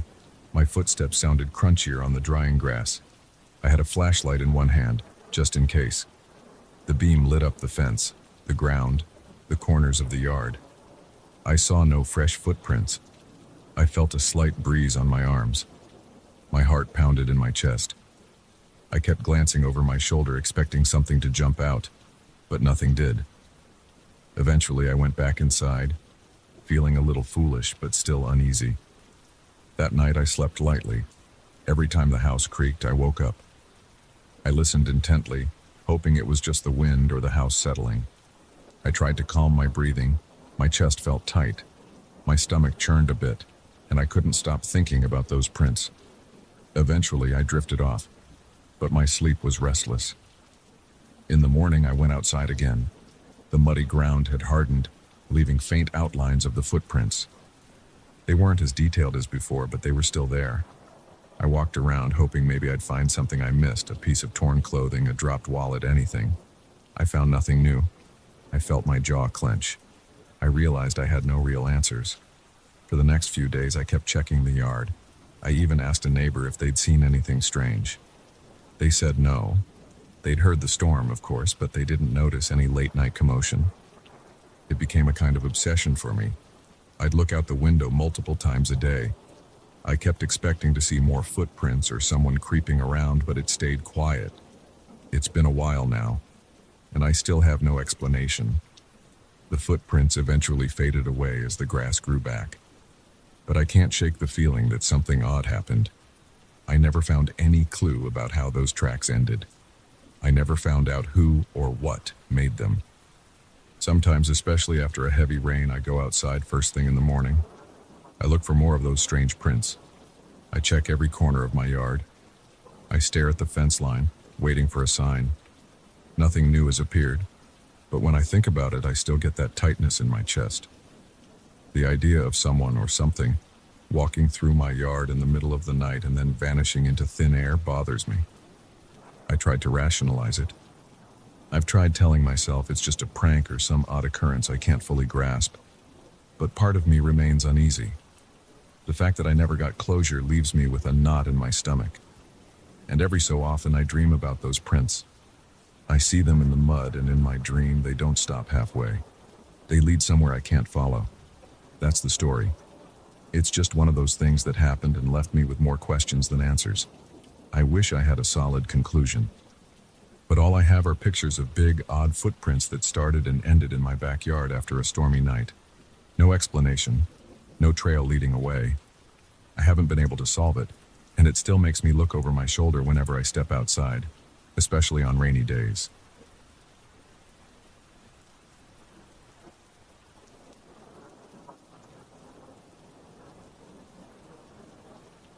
I always believed waiting for the last bus was just an annoying part of my routine.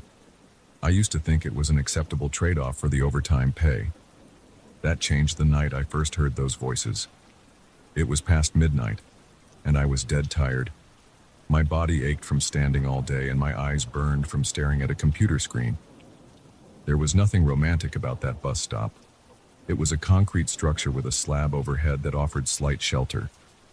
The street lamp nearby had been out for weeks, so it was dark. The only light came from distant headlights every now and then, or the faint glow of a liquor store sign far down the block. I remember sitting there, rubbing my neck, waiting for a bus that was supposed to arrive in another 30 minutes. There wasn't much to do except check my phone or stare at the empty street. I kept glancing at the dark sidewalk. There was some trash on the ground, an empty coffee cup and a soda bottle. The graffiti on the wall behind the bench was old and faded. The night was calm, but the darkness made me uneasy. I tried not to think too much about it. I just needed to get home. That was when I heard it. It was low, and it sounded like a conversation. It came from behind the concrete wall that curved around the back of the bench. At first, I thought maybe a couple was standing there whispering. I paused, turned my head, and listened. I heard some low mumbling. Then there was a faint laugh, or maybe a scoff. The air felt colder, but I didn't see anyone. My skin prickled. My scalp tightened. I got up and walked around the side of the structure to check. Nobody was there. I stood still for a moment, my heart pounding. I couldn't see anything except the street behind me. The sidewalk was empty in both directions. No cars were passing by at that moment. The nearest building was closed, and its lights were off. I felt like an idiot because I was sure I had heard something. I told myself it was just my mind playing tricks. Sometimes when I'm tired, random noises sound louder than they are. I went back to the bench and sat down again. After maybe 5 minutes, the whispers started once more. This time it wasn't just a single voice. I swear I heard at least 2 distinct tones. One was deeper, and the other was lighter. They overlapped in a quick exchange, I couldn't make out the words. It all sounded garbled, as if they were just below the level of normal speech. I tilted my head and tried to focus, but it didn't become any clearer. My pulse picked up speed. My mouth went dry. I tried to ignore it, but it got under my skin. I stood up again. My legs were tense. I walked slowly around the wall, one hand out, prepared to tap someone on the shoulder if they were crouching or something. When I reached the back, there was nothing there. No people, no sign of movement. The alley behind the bus stop was empty and dark. I shone my phone's flashlight around, but all I found was some old litter and a battered cardboard box. I started feeling stupid again. I double-checked the time on my phone. It was past 1 in the morning by then. I just wanted my bus to show up. I returned to the bench for a second time, feeling unsettled. My skin felt clammy. I kept my phone in my hand, ready to call someone if I needed to. The air around me was still. The night was quiet except for those faint whispers. I tried to figure out a logical explanation. Maybe it was a small radio left somewhere. Maybe it was the wind carrying voices from a distant apartment window. But the sound seemed too close. I focused on my breathing for a moment, inhaling through my nose and exhaling slowly. My heart was thumping, and I could feel a slight tremor in my hands. I slid my phone into my jacket pocket and forced myself to lean back against the bench. The smell of concrete dust and stale urine wafted up from the ground. I felt uncomfortable. Every time I turned my head, I expected to see someone creeping up behind me. I heard that low mumbling again. It was like they were having a private conversation, just out of reach. My shoulders tensed, my arms felt stiff. My eyes darted from side to side, looking for a silhouette or any sign of movement. Still nothing. Then I heard that short laugh or snicker again. My stomach dropped. I couldn't help but imagine two people right behind that wall, somehow invisible, mocking me. I know that sounds ridiculous, but in the moment, it felt real. I got up once more annoyed than scared. I walked a little farther this time, checking the sidewalk and the alley. Nobody. I kicked a piece of broken asphalt and muttered to myself. Maybe I was losing it. I was sleep deprived, and I had worked extra hours. My brain could have been playing tricks. That thought didn't calm me down, though. I felt like I was in a place I shouldn't be. The air was heavy and the night felt too silent, except for those occasional voices. I decided to stand instead of sitting. I leaned against the bus stop's outer wall, keeping my eyes on the street. Cars passed occasionally. A taxi slowed down once, probably checking if I needed a ride. I considered flagging it down, but I was short on cash, and I didn't want to blow my overtime pay on a taxi ride. So I stayed put, waiting for that last bus. The voices resumed after a short silence. This time they sounded more urgent. I heard low muttering and quick interjections. I couldn't pick out any words. It was like hearing a conversation in a language I didn't understand. The tone seemed agitated, or at least faster. My ears strained to catch every syllable. A chill spread from my neck down my back. My skin tingled, and my breath caught in my throat. I turned and pressed my back against the cold concrete, looking over my shoulder. It was too dark to see anything behind me. The single overhead fixture at the bus stop didn't work, so the only illumination was from passing headlights or the faint neon sign of that liquor store. I clenched my fists to steady myself. My gut told me something was off. There was no reason for any voices to come from that wall, especially voices I couldn't pinpoint. I decided to check the time again.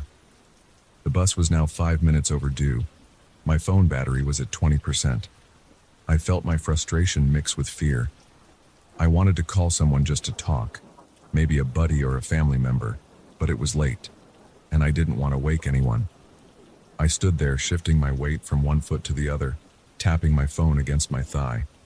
I glanced at the street, hoping to see the bus's headlights. Nothing. The road was empty. The wind picked up slightly, rustling some plastic bags on the sidewalk. The temperature felt like it dropped a couple of degrees. My lips were dry, and my tongue felt thick. I was thirsty, but there was no place open nearby except maybe that liquor store across the street. I didn't feel comfortable leaving the stop, though. If the bus came and I missed it, I'd be stuck there until morning. The voices behind me grew quieter, as if they sensed my tension. Then the laughter came again, the same soft chuckle. It lasted only a second or two, but it made my neck hair stand on end. My mind raced. Who was laughing? Were they watching me? Were they messing with me on purpose? I reached around with my hand, half expecting to brush against someone's face. I touched nothing but the rough concrete wall. My eyes stung from straining in the darkness. I swallowed hard. My throat felt tight. My heart pounded like a hammer in my chest. I felt a bead of sweat roll down my temple despite the cool air. A minute later, a car turned onto the street, shining its headlights across the bus stop. I took the opportunity to examine the area behind the bench as the light swept past. It was empty. There was no one. That should have made me feel better, but it didn't. My anxiety only grew. If there was nobody there, then what the hell was I hearing? Finally, after what felt like a lifetime, I saw the bus's headlights in the distance. It approached slowly, as if it was taking its time. I exhaled in relief. The bus pulled up, and the doors opened with a hiss. The driver didn't say much, just gave me a nod. I climbed in, paid my fare, and took a seat near the front.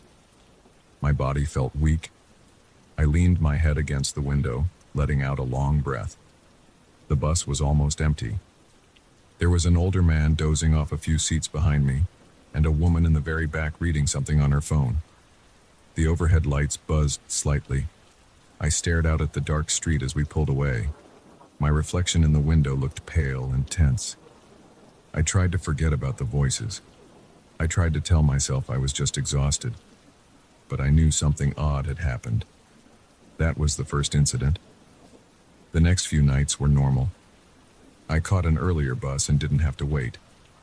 But another week passed and I worked overtime again. I ended up at that same bus stop at the same late hour. The street lamp was still busted, and the shelter was still the same run-down piece of concrete. The night was cool and quiet. I felt a familiar unease as I approached. I sat on the bench and tried not to look behind me. For about 10 minutes, everything was still. Then I heard that whisper again. It was a single voice this time, a low murmur. My face tightened and my pulse started racing. I got to my feet and stood with my back against the sidewalk, facing the wall. The voice sounded slightly louder this time. It was still muffled, but it felt more distinct. My ears caught a single word or two, but I couldn't make sense of them. It was like syllables from a language I'd never heard before. I moved closer, pressing my ear against the concrete. The surface felt cold. The texture was rough. The whisper continued, and then it paused. I waited, barely breathing. I felt a slight vibration in the wall, or maybe that was just my own heartbeat pounding in my ears. I clenched my jaw. I took a step back and looked around the side. Again, nothing. I thought I might see a crack or some vent that was letting sound through, but the concrete was solid. I stepped away, returning to the bench. My body felt shaky. My calves were tense, and my shoulders felt tight. I stared at the street, willing the bus to show up faster. The voice resumed, and this time it was joined by another. I felt my legs weaken. My arms stiffened at my sides. My breath became shallow. They were whispering back and forth again. Every so often I heard that faint laugh. I tried to open my phone's camera and record. My hands were trembling. I hit record and pointed the phone at the wall, then realized it was pitch black. The camera was just picking up darkness. The voices were too quiet for the phone's microphone to capture anything. I replayed the video on the spot, but there was nothing but static and the faint hum of passing traffic.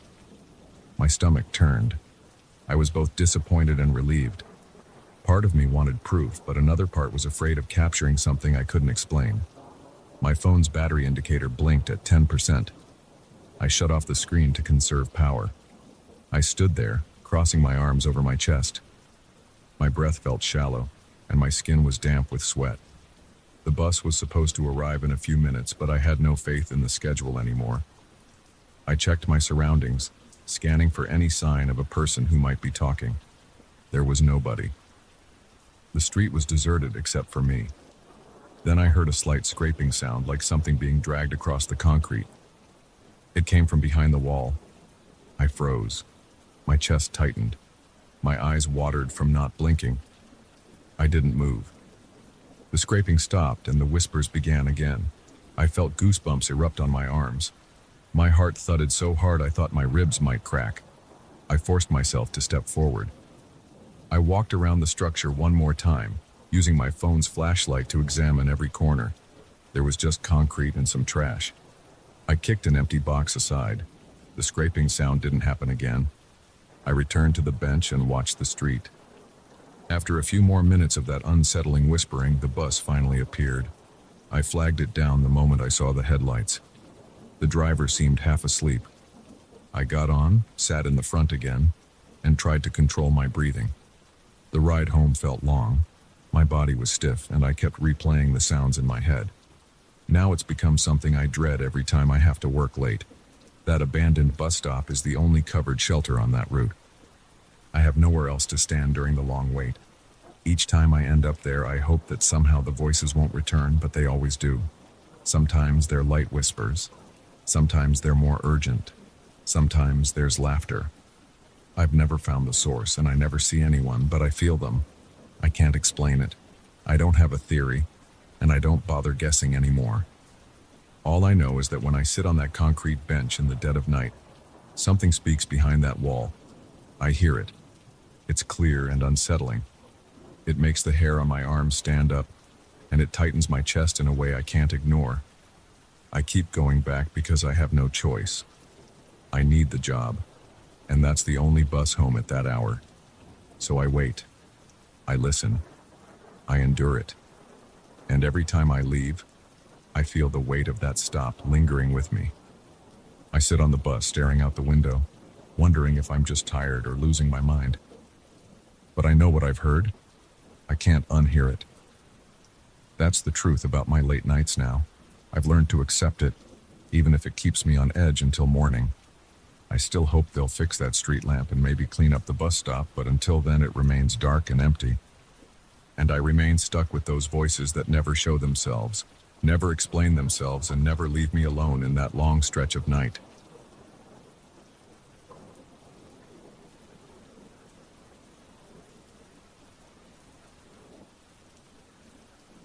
I keep getting these calls in the middle of the night. My phone buzzes at 3 a.m., and the voice on the line always says the same thing. Alarm triggered, possible break-in. I grab my keys and rush out. It's been happening on and off for the past few weeks. The first time I expected to find shattered glass or an open back door, but there was nothing. Everything was locked and still. It's starting to wear me down, and I'm not sure how much longer I can deal with it. That's what's on my mind right now, as I stand here alone in this cramped office, staring at a blinking control panel that won't give me any answers. I manage a small clothing store in a local shopping gallery. It's not the biggest place, and it's not the busiest, but it's mine to look after. Every evening I lock up at 8 p.m. sharp. I turn off the lights, I make sure the registers are empty, and I check every corner for anything that might set off the motion detectors. Then I arm the alarm system and leave. I do the same routine every single night. It's mechanical. Doors, windows, sensors, alarm. That's how it goes. Everything was fine for the first few months. Quiet nights, no false alerts. But about a month ago, the alarm started going off at random times, usually deep in the night. I'd get the phone call from the alarm company. They'd tell me there's movement detected near the middle aisle or near the staff corridor. When I arrive, the security guard from the gallery meets me. His name is Eduardo. He's usually on the overnight shift. He holds a big flashlight, and he's got these wide eyes like he's expecting trouble any second. We check the locks together. The front entrance is always sealed, the back door is locked from the inside, and the windows are secured. We don't see any damage. We walk around the store, shining our flashlights over racks of shirts, jeans, and jackets. The alarm's control panel is mounted by the employee's entrance near the stockroom. When the alarm triggers, it logs the motion sensor location. The system calls my phone automatically. Then the alarm company calls me right after. The panel always shows the same thing: movement in the corridor that leads from the sales floor to the back office. But that corridor has nothing but smooth walls on each side and a single overhead light.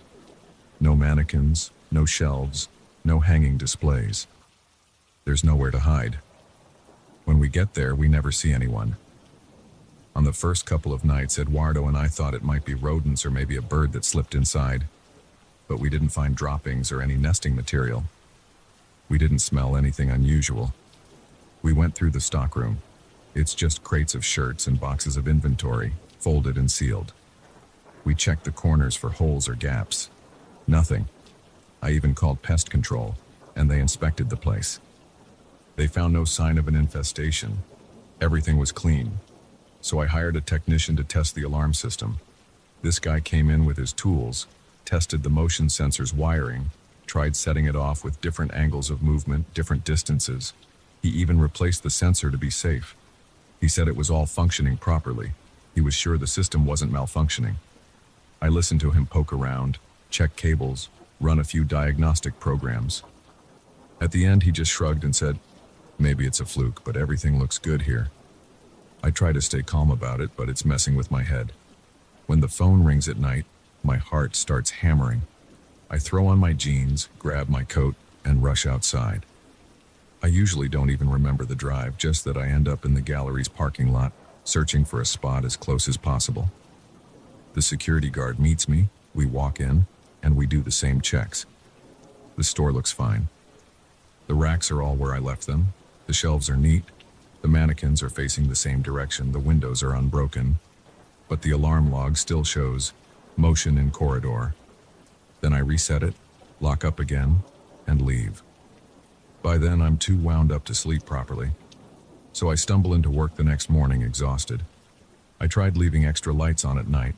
I turned on the overhead fluorescent in the corridor, thinking maybe the sensor was acting up in the dark. It made no difference. The alarm still went off a few nights later. I checked the camera footage because we do have a small camera pointed at that corridor. But the footage just shows an empty hallway. I see the overhead light. The camera's timestamp hits 2:42 a.m. The sensor goes off at 2:42 a.m. The corridor is empty. There's no shadow, no sign of movement. I see nothing. Then the alarm triggers, and the feed keeps showing the same static shot. Finally, I show up in the video around 3 a.m., checking the doors with Eduardo. That's it.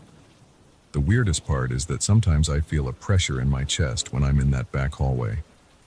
It's like the air is heavier. There's a faint whir from the central air unit, but it's always there.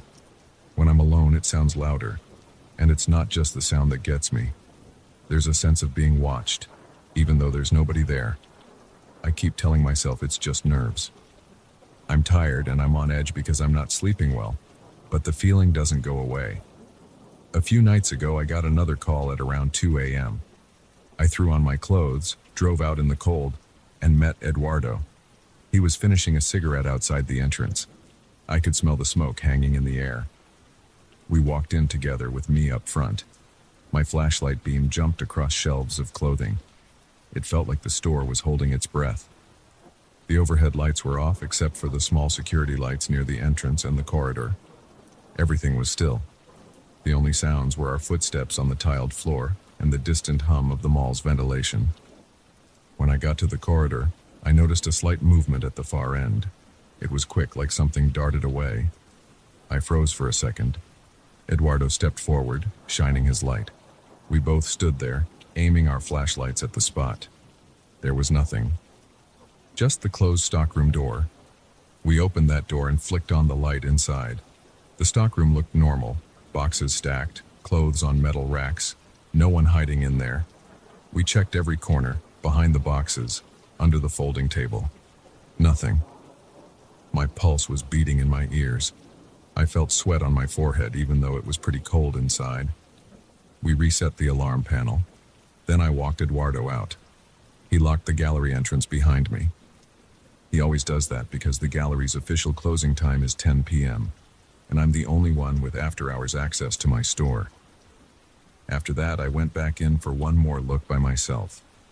Sometimes I feel braver if I do a final check alone, but this time, I felt uneasy the whole way. The corridor looked the same as always. Clean walls, a plain floor, and a single overhead light. I looked at the blank camera lens pointing right down that space. I felt like I was being observed from somewhere else, though I knew it was just the camera up above. My hands were shaky. I clenched them into fists.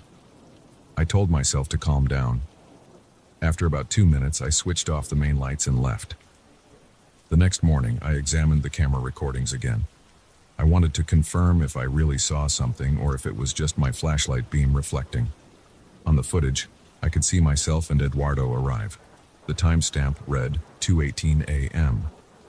Then we moved toward the corridor at 2:19 a.m.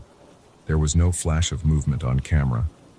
I just saw us stop, point our flashlights, and then move forward. There was no figure or shadow. It looked like we were reacting to thin air. I keep hoping the alarm stops going off, but it's not letting up. Last week it happened again on Tuesday, then again on Friday. The store's alarm company called me. They said they were concerned about repeated false alerts and wanted me to check for environmental triggers. I told them I had a technician come out and everything tested fine. They said they understood, but these multiple triggers might affect my insurance coverage. I felt my stomach tighten. I can't afford to have my insurance premiums shoot up because of something I can't even explain. Now I'm trying different approaches to catch whatever is setting off the motion sensor. One night I left a few items of clothing on the corridor floor just scattered around. I hoped I'd see footprints or maybe find something displaced if a person was in there. The alarm triggered at 3:07 a.m. I arrived, looked around, and saw the clothes exactly how I left them. No footprints, no shifts in position. The sensor log confirmed motion in the corridor again, but the clothes told a different story. Nothing had moved an inch. I've also tried turning off the heating and cooling at night, thinking it might be some breeze blowing through. The alarm still went off. I tried adding an extra portable camera on a shelf, angled at the corridor from a slightly different perspective. Same result. The corridor looked empty when the motion sensor triggered. The alarm company is starting to think I'm messing with them, or that I installed a faulty sensor on my own. But I have all the paperwork from the technician verifying the system is okay. One of the last times the alarm went off, I got there within 10 minutes of the call. It was close to 4 a.m., and the gallery was dead silent. I parked near the side entrance, let myself in and found Eduardo in the hallway outside my store. He said, "I heard a thump inside right before you arrived." That made my heart pound. I asked him where, but he said it sounded like it came from the back hallway. We opened the door slowly. The store was dark, and I could barely see the outlines of the clothing racks. The little red light on the alarm panel was blinking, indicating a triggered event. We moved in carefully, shining our flashlights around. As we approached the corridor, I felt a strange chill on my arms. It was colder than the rest of the store. I could see my breath in the flashlight beam. Then I heard a soft shuffle, like something brushing against the wall. We both aimed our lights at the spot. The wall was bare, just cream-colored paint and a power outlet near the bottom. I stepped closer, but I didn't see anything. I heard my own breathing, fast and uneven. Eduardo was silent, but he looked tense. We stood there for a while, maybe a full minute, not moving, not speaking. Then I checked the stockroom. Same as always. No one there. I've noticed that this corridor is always where the alarm gets triggered. It's never the front of the store or the main sales area. It's always that same spot. The only things in the corridor are a small storage cabinet on one side and a fire extinguisher on the other. There's no reason for anyone to hide there because there's no cover. It's just a straight path to the back office. I even taped the cabinet doors shut one night to see if they'd be tampered with. They were never touched. I'm starting to think maybe I need a different kind of help. But I don't know who to call. I don't have proof of an intruder and the cameras keep showing nothing. My insurance company wants an explanation. The security guard is spooked. My employees sometimes tease me during the day, saying the store is haunted, but they stop joking when they see how tired I look. And I am tired. My eyes burn, my muscles ache. I keep dreaming about being stuck in that corridor with the lights flickering, waiting for the sensor to trip. Every night I go through the same closing routine. I check the windows, doors, and motion sensors. I walk the perimeter. I make sure each mannequin is in its place.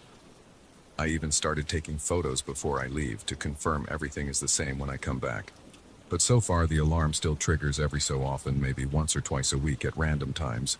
And every time it's the corridor. Every time I rush to the store, find nothing, reset the system, and go home feeling like I'm missing something obvious. I've asked Eduardo what he thinks is going on, and he just shrugs. He says it doesn't make sense to him, but he's certain he's heard something inside the store on nights when the alarm goes off. A faint thump, sometimes a clicking noise, sometimes a shuffle. But we never find the source. He keeps offering to accompany me every time. I'm glad he does, because walking in alone is too unnerving. I'm running out of ideas. The alarm company suggests replacing the entire panel and all the sensors, which is expensive. I might do it anyway, just to see if it helps. I plan to schedule a full replacement next week, but until then I'm stuck responding to these calls.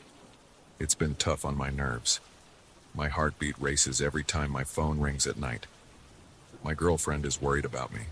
She sees how jumpy I've become. She asked me if I've considered giving up the store. I told her that's not an option. I can't let some unexplained alarm scare me out of my livelihood. I keep replaying the incidents in my head. The corridor is always the focus. The alarm's log always says, "Motion detected at corridor sensor." The technician found no malfunctions. The security cameras show no intruder. Yet Eduardo and I sometimes hear sounds. Other times I think I see a quick movement. Then it's gone. It feels like I'm chasing shadows. I'm writing this down after returning from another false alarm about an hour ago. I have a dull ache in my temples. I've never been a superstitious guy, but I can't ignore what's happening. There's something triggering that sensor. I don't know if it's mechanical or if there's a hidden explanation I'm not seeing. All I know is I'm tired. My nerves are shot. I want a full night's sleep again. I'll keep trying to solve this.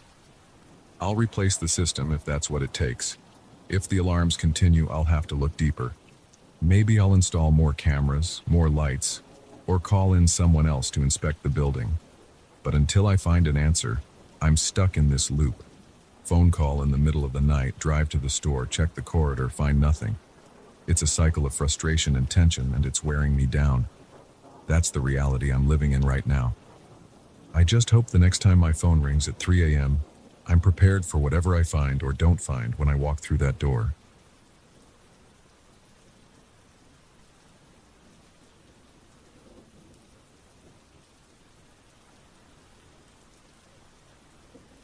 I'm not the kind of person who scares easily, but that old hotel in the middle of downtown shook me up. I don't usually believe in anything beyond the ordinary, yet those nights changed my perspective. It wasn't anything dramatic like slamming doors or flickering lights. It was something simpler, whispers in the walls. I heard them clear as day, even though it was after midnight each time. I still think about those sounds and the way they seemed to dig under my skin. I checked out of that place with a lingering feeling that I still can't shake. I arrived on a Monday afternoon for a work trip that was supposed to last 3 nights. The city had a couple of newer hotels, but the company booked me into this historic one in the center of town. At first glance, the place looked impressive. The lobby had thick wooden columns and a reception desk that seemed older than my grandfather. The lobby was dimly lit, though, and the floors creaked under my shoes. I remember the echo of my steps as I pulled my suitcase across the worn carpet. The receptionist greeted me in a polite, quiet voice and handed me a brass key attached to a heavy keychain with the room number stamped on it.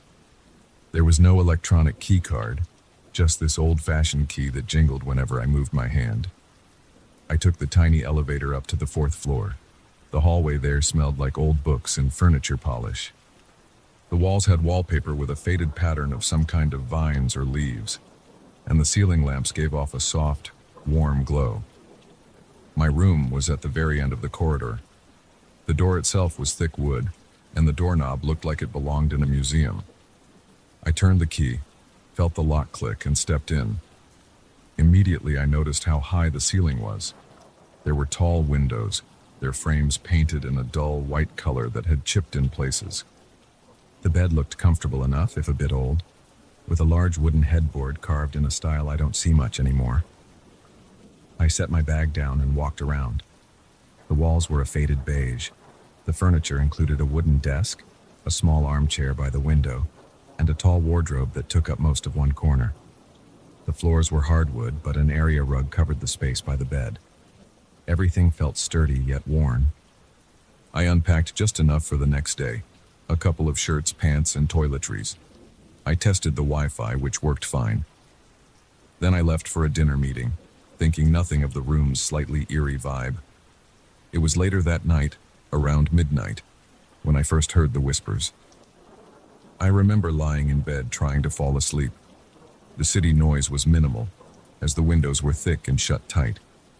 At first, I thought I heard a muffled voice outside the door. I sat up slightly and listened. Nothing came from the hallway. Then I heard what sounded like faint murmuring coming from within the walls.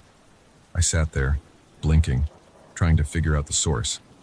It resembled a low conversation that I couldn't make out. I couldn't tell if it was a couple arguing or just a radio left on somewhere. I got out of bed, walked over to the window, and looked outside. The street was mostly deserted. 2 street lights cast yellow circles on the sidewalk, and I didn't see anyone passing by. So I shut the curtains again, turned off the lamp, and tried to ignore the noise. But it kept going. These low voices that never formed actual words. I found it impossible to fully relax, so I slid my pillow closer to the wall, thinking I might hear something more distinct. It sounded like a random hum, rising and falling at intervals. Then around 3 a.m., everything went dead silent. It wasn't gradual. It stopped all at once, as if someone flicked off a switch. The next morning, I felt groggy. My meeting started early, so I only had time to shower, grab coffee from the lobby, and head out. I noticed no one else talking about weird noises or anything like that. The staff was polite and professional, and I saw a few other guests in suits like mine. I told myself maybe the pipes in the walls were acting up, or maybe it was the HVAC system in that ancient building. I planned to mention it to the front desk if it happened again. The second night, after a long day of presentations and discussions, I returned to my room around 10 p.m. I felt hungry, so I ordered a sandwich from room service. It arrived in about 20 minutes, delivered by a young guy who looked half asleep. He placed the plate on the desk and I signed the bill. I asked him casually if the hotel had any known plumbing problems. He shrugged and said not that he knew of, and left. I ate in silence, then turned on the TV for a bit. The channels were local news, some reality shows, and old sitcoms. By midnight, I decided to turn in. Lying in bed, I waited to see if the whispers would start again. At first, there was nothing except the distant hum of the building's heating system. My eyelids got heavy, and I started to think maybe the night before was just my imagination. Then it began. The same low murmuring coming from somewhere behind the wall near the headboard. This time my heart started to race because I recognized the pattern.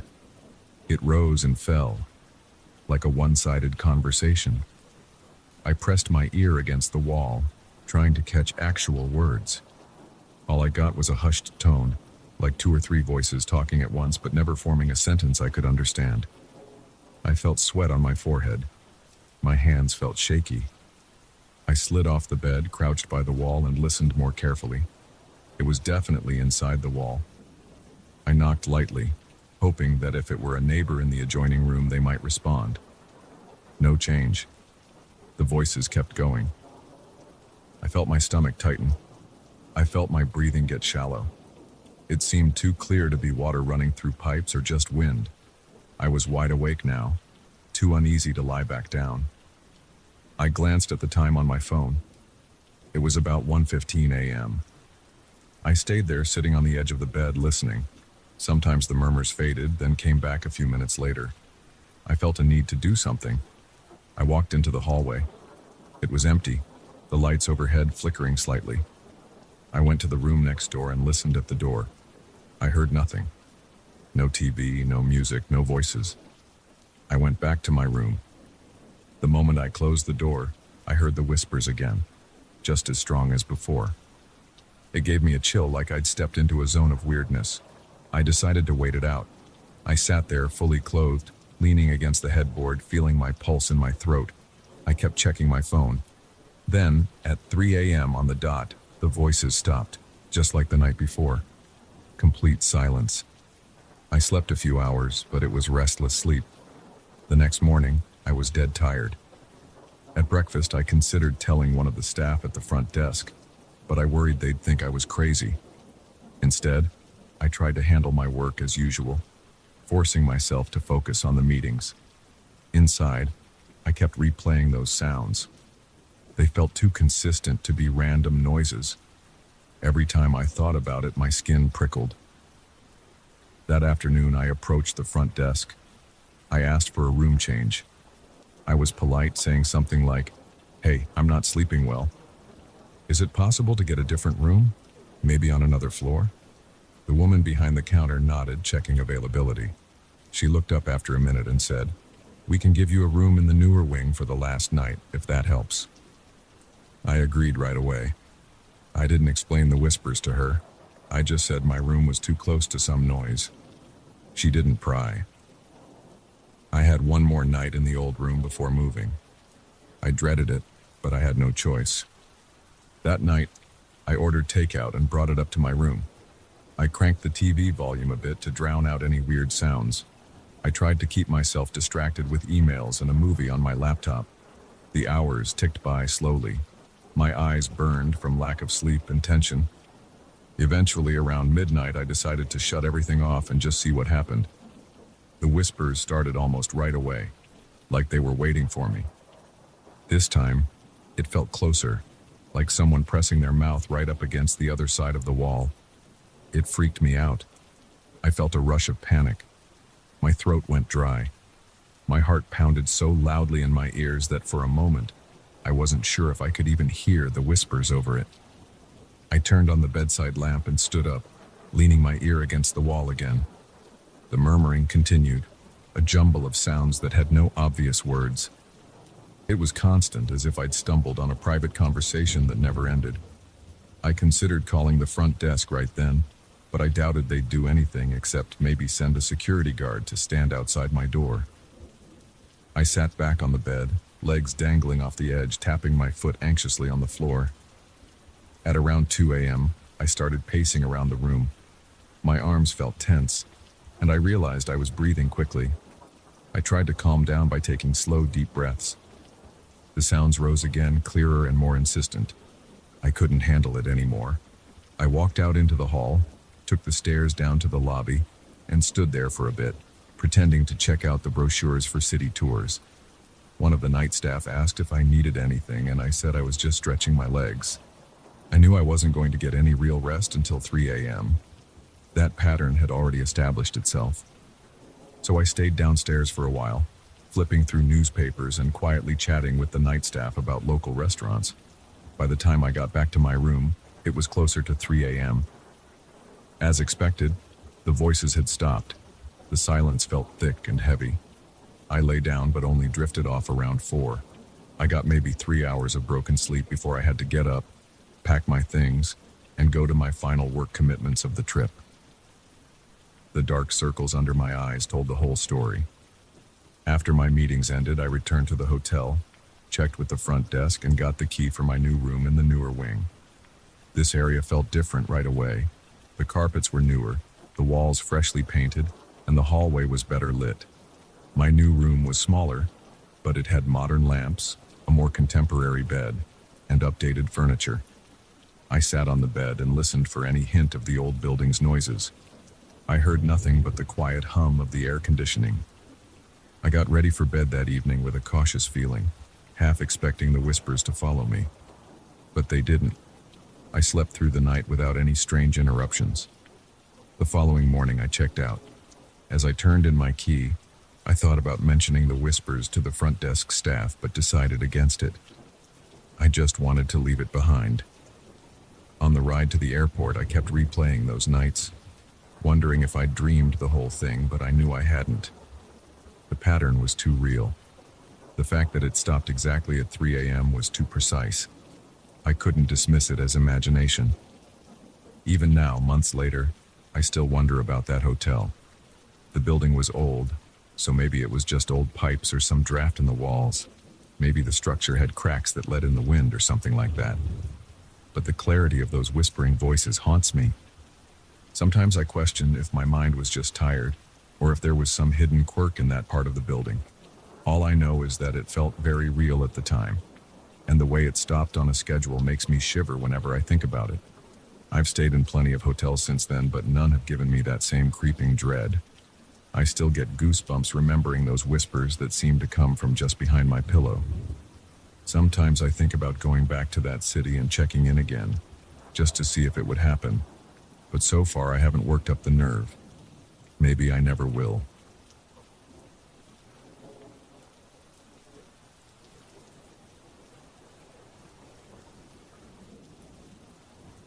I never thought I'd catch myself checking surveillance footage at 3 in the morning, but that's exactly what I did last month.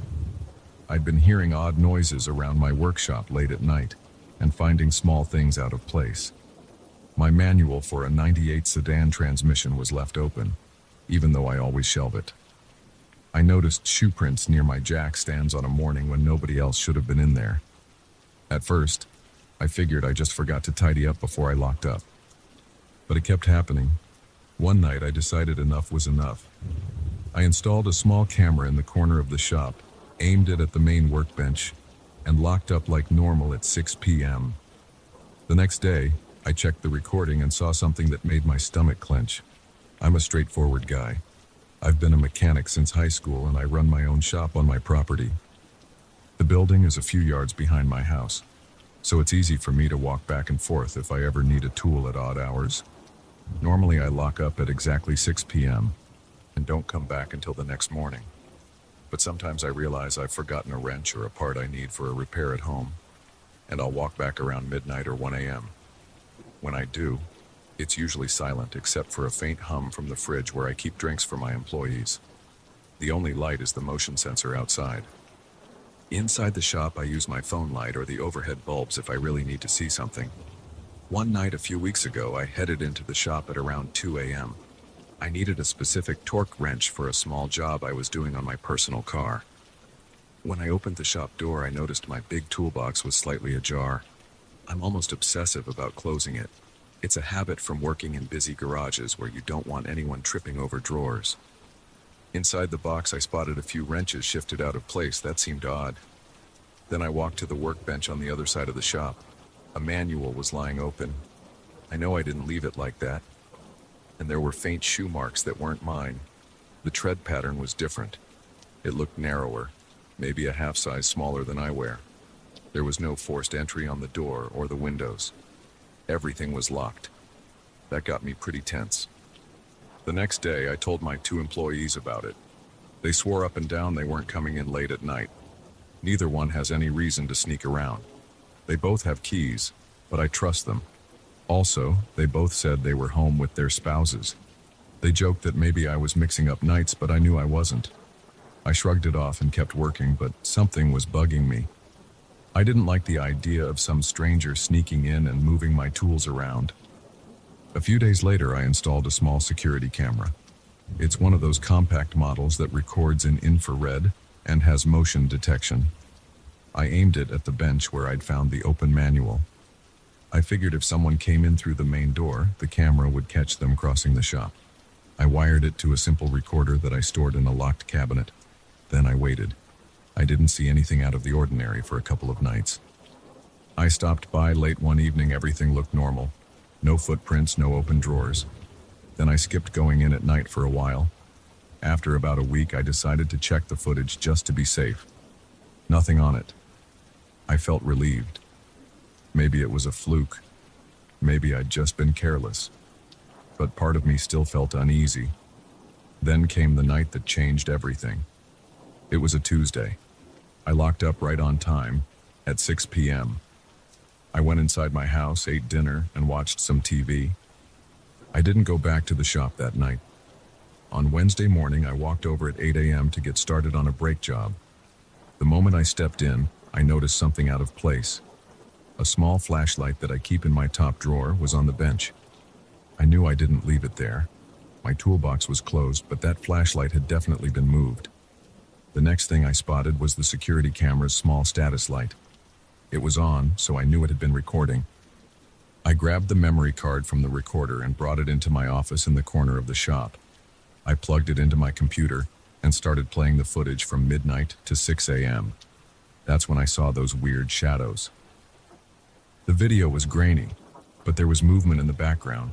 It looked like a blur drifting near the far wall. At first I thought it was a reflection from a passing car, or maybe a bug near the lens. But then I noticed that the movement sometimes crossed directly in front of the bench. I leaned closer to the screen. It was just a dark, shapeless figure, like a wisp of something. Then, at one point, the overhead light inside the shop blinked on for about 3 seconds and then went off. The switch for that light is on the outside of the shop door. Nobody was visible flipping it. I played the footage again. No solid outline, no face, no body. Just that fast-moving shadow and a brief moment of light. My hands started shaking. I'm not someone who spooks easily, but that was not normal. I told my employees. They both watched the video with me. They asked if maybe it was a glitch or a short in the electrical wiring. I checked the wiring later that day. Everything seemed fine. The switch was working normally, and I didn't see any sign of tampering. I tested the camera at night, flipping the switch on and off manually, and the recorded image showed me clearly. My shape was there, no question. I showed up as a person on camera. That wasn't what happened during that weird footage. The only thing on the screen that night was that strange flicker, more like a faint silhouette. It didn't look like me or anyone else. I started double-checking all my locks. I changed the padlocks on the side door just in case. For about a week, nothing unusual happened. I was careful every time I closed the shop, making sure everything was in place. But my nerves were getting to me. I'd get these chills when I turned off the lights at 6 p.m. I'd glance around the shadows near the hoist, expecting to see someone. One night I heard a scraping sound outside while I was finishing up paperwork. I rushed out with a flashlight in hand. Nothing was there. Not a cat, not a person. Just the trees rustling a bit in the wind. My heart was pounding so hard it felt like it was in my throat. I checked the camera again, but there was nothing that night. Just me stepping outside and shining my flashlight around. I felt a little ridiculous, but I knew something was off. It wasn't my imagination. I was finding small signs every couple of days. A screwdriver left on a stool, footprints near the trash bin, a dirty handprint on the door. The prints didn't match mine. They looked narrower, like maybe a different brand of glove if someone was wearing gloves, or a different shape if it was a bare hand. I touched it carefully. It felt a little sticky, like someone had oil on their palm. The color was darker, possibly grease. I have grease around the shop all the time, but I clean my hands before locking up. Then one evening, after my employees left, I decided to stay late and see if anything would happen. I turned off the lights but stayed inside with only a small lamp in the office. I waited in silence, listening for any sound. The workshop felt eerie. I could hear every little creak in the rafters. My own breathing felt too loud. Around midnight, I got up and walked quietly around the main floor. I checked behind tool cabinets. I looked inside the small closet where we keep cleaning supplies. Everything was normal. The only thing that startled me was a loud clang when I bumped into a loose muffler pipe leaning against a shelf. My nerves were shot. By 2 a.m., I was so tired I could barely keep my eyes open, so I locked up and went inside my house. The next morning, I checked the camera footage again. This time I saw myself wandering around, shining my phone's flashlight. That was all. Nothing strange showed up while I was there. After I left, the camera caught nothing until 4:15 a.m. That's when that shadow appeared again. It slipped by the corner of the screen. Then the top drawer of my toolbox opened a few inches on its own. At least that's how it appeared. I leaned in so close to the screen that I almost fell off my chair. The camera lens faced the main bench, so the toolbox was near the edge of the frame. I couldn't see a hand or anything else, but the drawer moved. It opened a little, then shut again. There was a faint clanging sound, like metal bumping metal. Then it was over. The rest of the footage showed nothing but the empty shop. I'm not a believer in anything supernatural. I suspect there's a logical explanation. Maybe there's some advanced trick, like a device interfering with the camera, or someone wearing specialized clothing to avoid detection. But that light switching on and off, along with the drawer opening, keeps me on edge. I keep thinking that if it's a thief, there should be a clear body on camera, or at least a face. Instead, I'm getting these blurry forms. The physical evidence bothers me. I see footprints, but no forced entry. I see greasy handprints that aren't mine. And I find open manuals or tools left out of place. Yet the locks are never broken, and nothing is gone. It's as if someone just wants to mess with me or read my manuals. That doesn't make sense, but I can't ignore it. Last week, I talked to a friend of mine who's an electrician. He inspected the shop's wiring top to bottom. He didn't see any issues. He even replaced the switch on the outside just to be safe. I also had my friend check the camera, but it's working fine. The files show me as a normal person with a clear outline whenever I walk past. So if a real physical person was there, the camera should capture them in the same way. But all I get is that weird shape, almost like it's not fully there. I've thought about staying up all night again, but I can't afford to lose too many nights of sleep. I'm still working my usual hours and I have responsibilities. I also considered getting a higher-end camera system with multiple angles. I plan to do that soon if this keeps happening. Maybe with more coverage, I'll catch a real figure. If that happens, I'll at least have something more concrete to go on.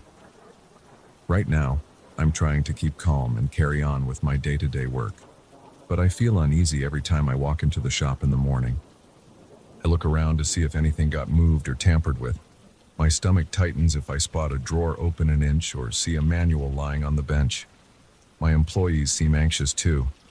They joke about ghosts, but I can tell they don't like the situation. They lock up early if I'm not around, and they keep glancing at the corners whenever the shop is quieter than usual. I haven't told many other people about it because most folks would think I'm making it up or that I'm just jumpy. But I know what I saw on that footage, and I've seen those footprints in person. I've felt this unsettling sensation in the pit of my stomach whenever I realize a tool is out of place with no good reason. Something is going on. Last night I stayed in my house and resisted the urge to go out there after midnight.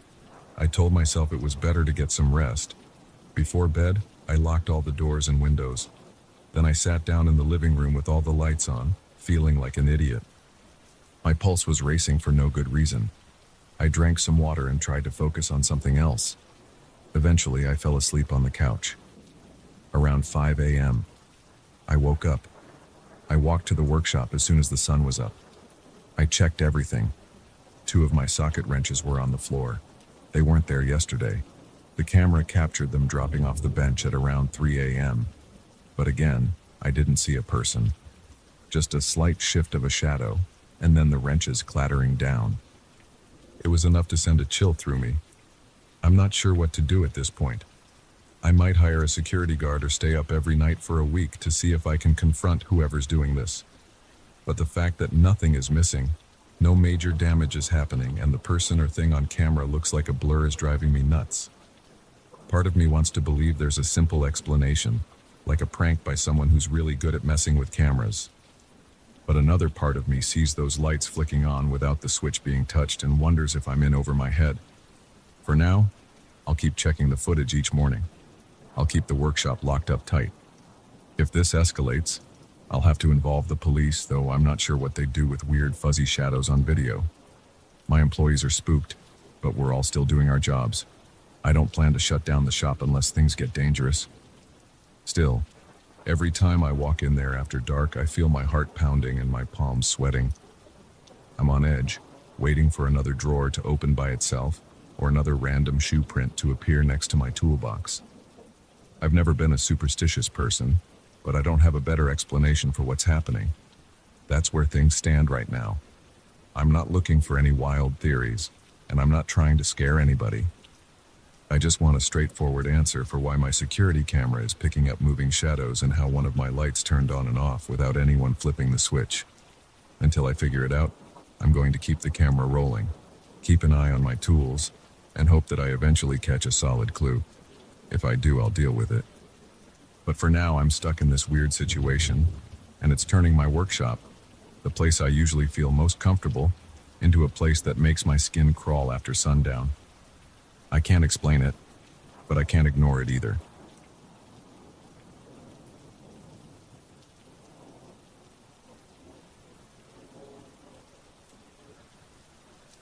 I still remember the first time I heard the metal clanging. It was about a year ago, around 10:30 at night. I was walking back from the convenience store with a bag of groceries in my right hand and my phone in my left. I wasn't paying much attention to anything, just following my usual route. Then I heard that steady banging, tum-tum, tum-tum, coming from the abandoned construction site beside my apartment building. It stopped the moment I came close to the chain link fence. I felt a chill rush down my arms and the back of my neck. I looked through the fence, saw only darkness, and stood there wondering if I should say something or just keep going. I left it alone that night, but I kept thinking about it. That's how this all started. I live in a fairly ordinary neighborhood. My apartment building faces a street with a few shops, a pizza place, and a cheap diner that stays open until midnight. Across the street, there's a huge fenced-off area with half-finished towers of concrete. The original company that started building those towers went bankrupt about 5 years ago.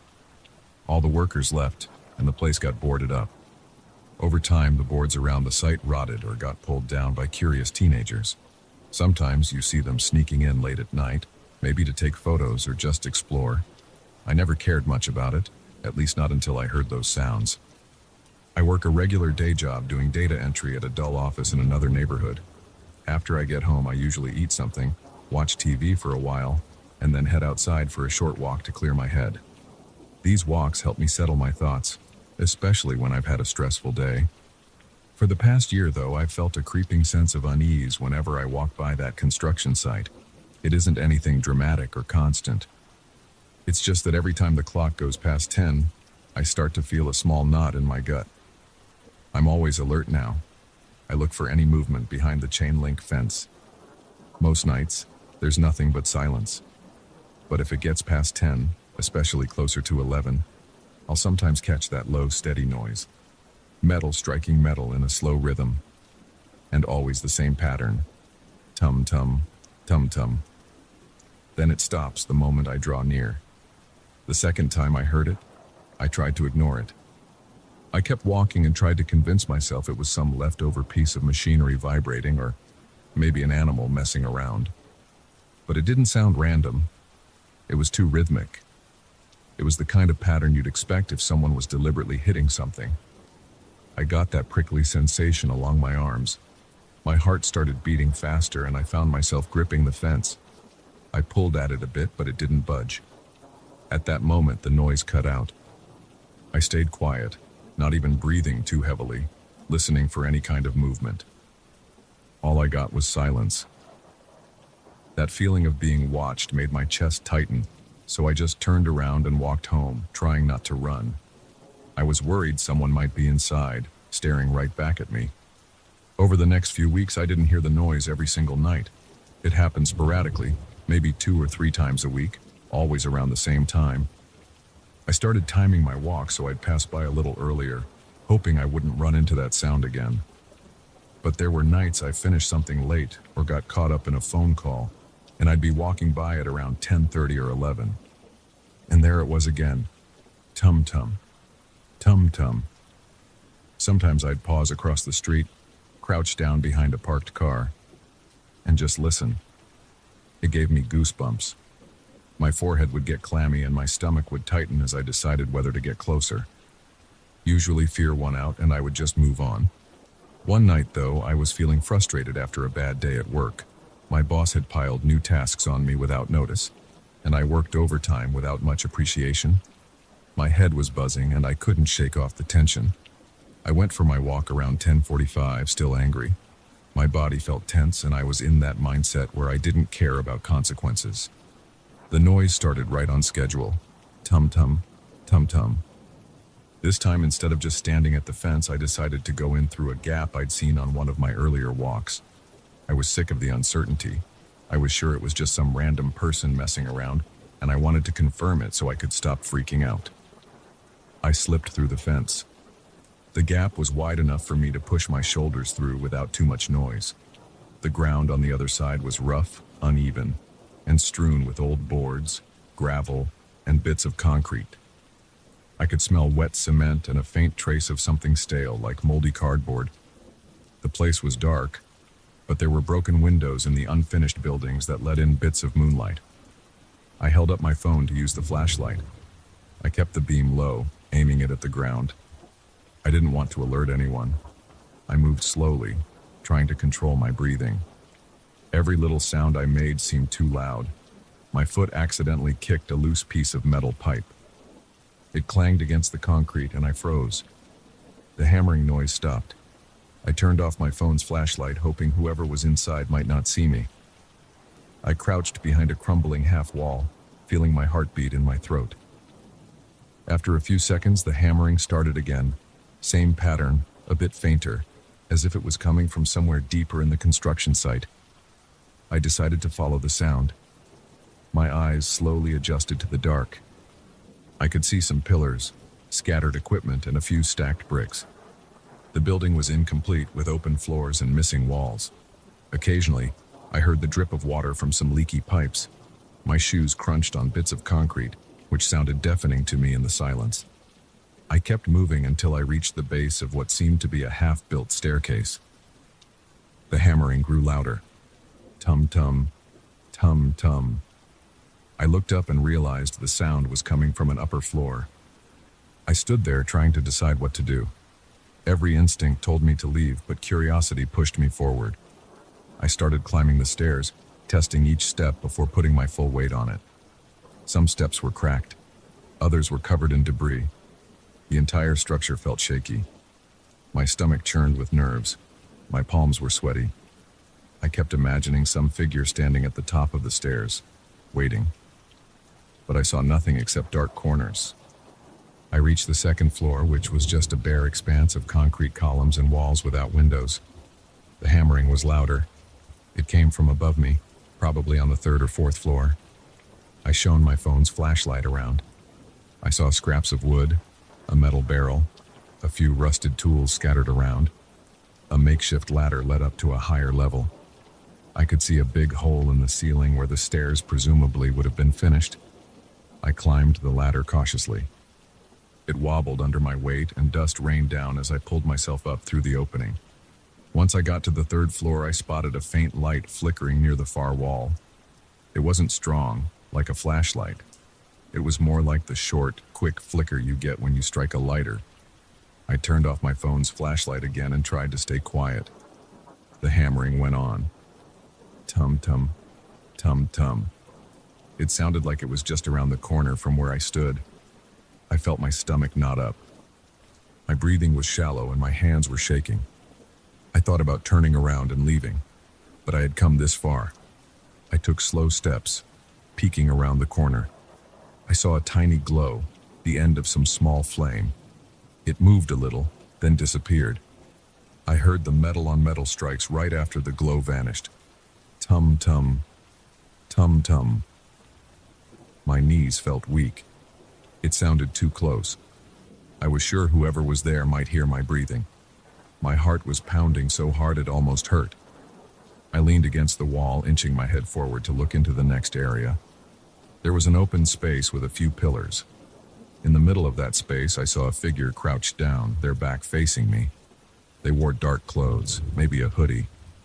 I couldn't see their face. They had some sort of long iron rod in one hand. In the other, they held a smaller piece of metal. They were banging them together slowly, in that same pattern. Tum-tum, tum-tum. The floor around them had what looked like scattered nails or bits of metal, though I couldn't see clearly in the dim light. I also noticed a small flashlight on the ground, turned off. The only light came from a small lighter they kept flicking on and off. I didn't understand what they were doing. I heard them mutter something under their breath, but I couldn't make out the words. My chest felt tight, and I thought about stepping back. Then, while I was standing there, my phone buzzed in my pocket. It was on vibrate, but that sudden noise in the quiet space startled me. My body jerked, and I accidentally kicked a loose piece of rubble. It tumbled forward and clattered across the floor. The figure stopped hammering immediately. I froze. The person stood up, turning slightly. I couldn't see their face, but I felt their eyes trying to find me in the dark. My heart hammered so hard it hurt. For a long moment, neither of us moved. I was stuck between wanting to run and wanting to stay still. The figure stepped in my direction, just one step. That was enough for my body to snap into action. I bolted. I turned around, forgetting the ladder was behind me. I stumbled, almost fell, then managed to catch myself. I scrambled down the ladder, nearly missing the last few rungs. I landed on the second floor with a thud, scraping my knee in the process. Pain shot through my leg, but I kept moving. My foot kicked a piece of rusted rebar, and I heard it clang away. My breath sounded harsh. I rushed toward the staircase, trying not to slip on the debris. Behind me, I heard swift footsteps. It sounded like the person was close. I didn't look back. I practically jumped down the stairs, hitting a cracked step that sent me flying forward. I crashed onto the landing, dropping my phone. It slid across the floor and banged against a wall. I heard a snap from somewhere, but I couldn't tell if it was my phone or some other piece of debris. The footsteps above me grew louder. My adrenaline spiked, and I ignored the pain in my hand. I picked myself up and sprinted toward the gap in the fence. I reached the fence, squeezed through, and nearly tripped over the sidewalk curb. I heard no footsteps behind me anymore, but I didn't stop. I ran 2 blocks before I paused under a streetlight to catch my breath. My lungs burned and my chest felt tight. I checked my phone. The screen was cracked, but it still worked. My palms were filthy and my left knee was scraped and throbbing. I stood there, looking back in the direction of the construction site. The street was quiet. Everything looked normal. I felt the pounding in my head as I tried to process what I had just seen. That was the only time I actually went inside. After that, I changed my walking route. I avoided passing the site after 10 p.m. The sound still happens sometimes. I've heard it from a distance when I was walking on parallel streets. If I'm up late in my apartment and I open my window, sometimes I can faintly hear that pattern. Tum-tum, tum-tum. It makes my skin crawl. My heart speeds up every time. I don't know why that person is there or what they do in that shell of a building. I don't know if they live there, if they're just some thrill seeker, or if there's something else going on. I've considered calling the police, but I'm not sure what I'd tell them.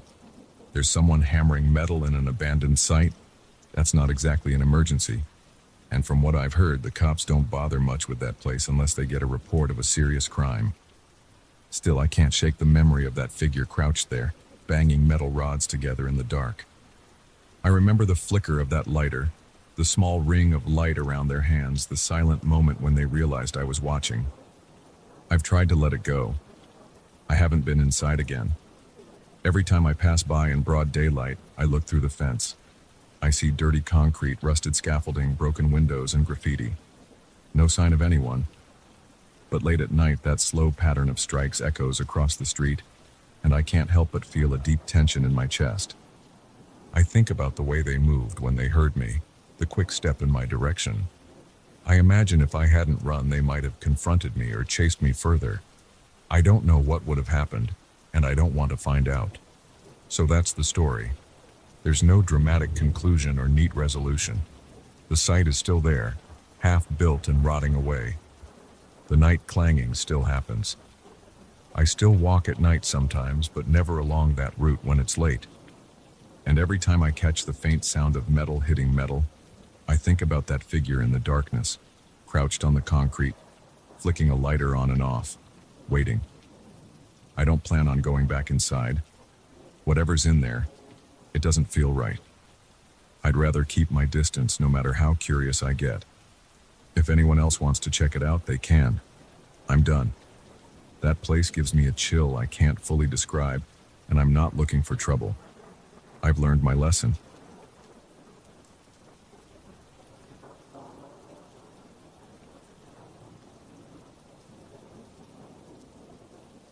I noticed the perfume on a Monday night around 11 o'clock, when I was heading back to the lab after grabbing a soda from the vending machine.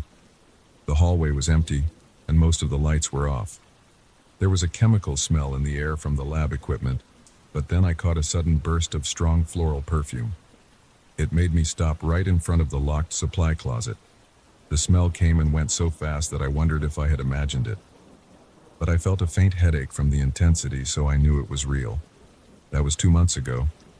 I work in a university chemistry department, and sometimes my schedule runs late. I go to the 24-hour section of the library to look up articles or cross-check data. I'm usually one of the last people in the building at night, aside from the night shift security guard. The campus is quiet after 8 or 9. It's just me, a few cleaning staff, and maybe a couple of other grad students finishing up projects. During the day, there are people everywhere, so nobody notices faint smells or weird noises. But at night, every small detail stands out. About a week after I first smelled that perfume, I caught it again. It was around midnight. I was in the same hallway near the labs and a stairwell that leads to the basement. This time the smell was stronger. It reminded me of a fresh-cut bouquet, but I tried not to romanticize it in my head. It was just a smell. Floral, overpowering, and gone in a few seconds. I shook my head, wondering if someone had walked by a minute before I arrived. But I hadn't heard any footsteps. The hallway was silent except for the buzz of fluorescent lights. My heart felt a little jumpy. I wasn't scared at that moment, just startled by how abrupt it was. I mentioned it casually to one of my lab partners the next morning. She laughed and suggested maybe it was a new air freshener.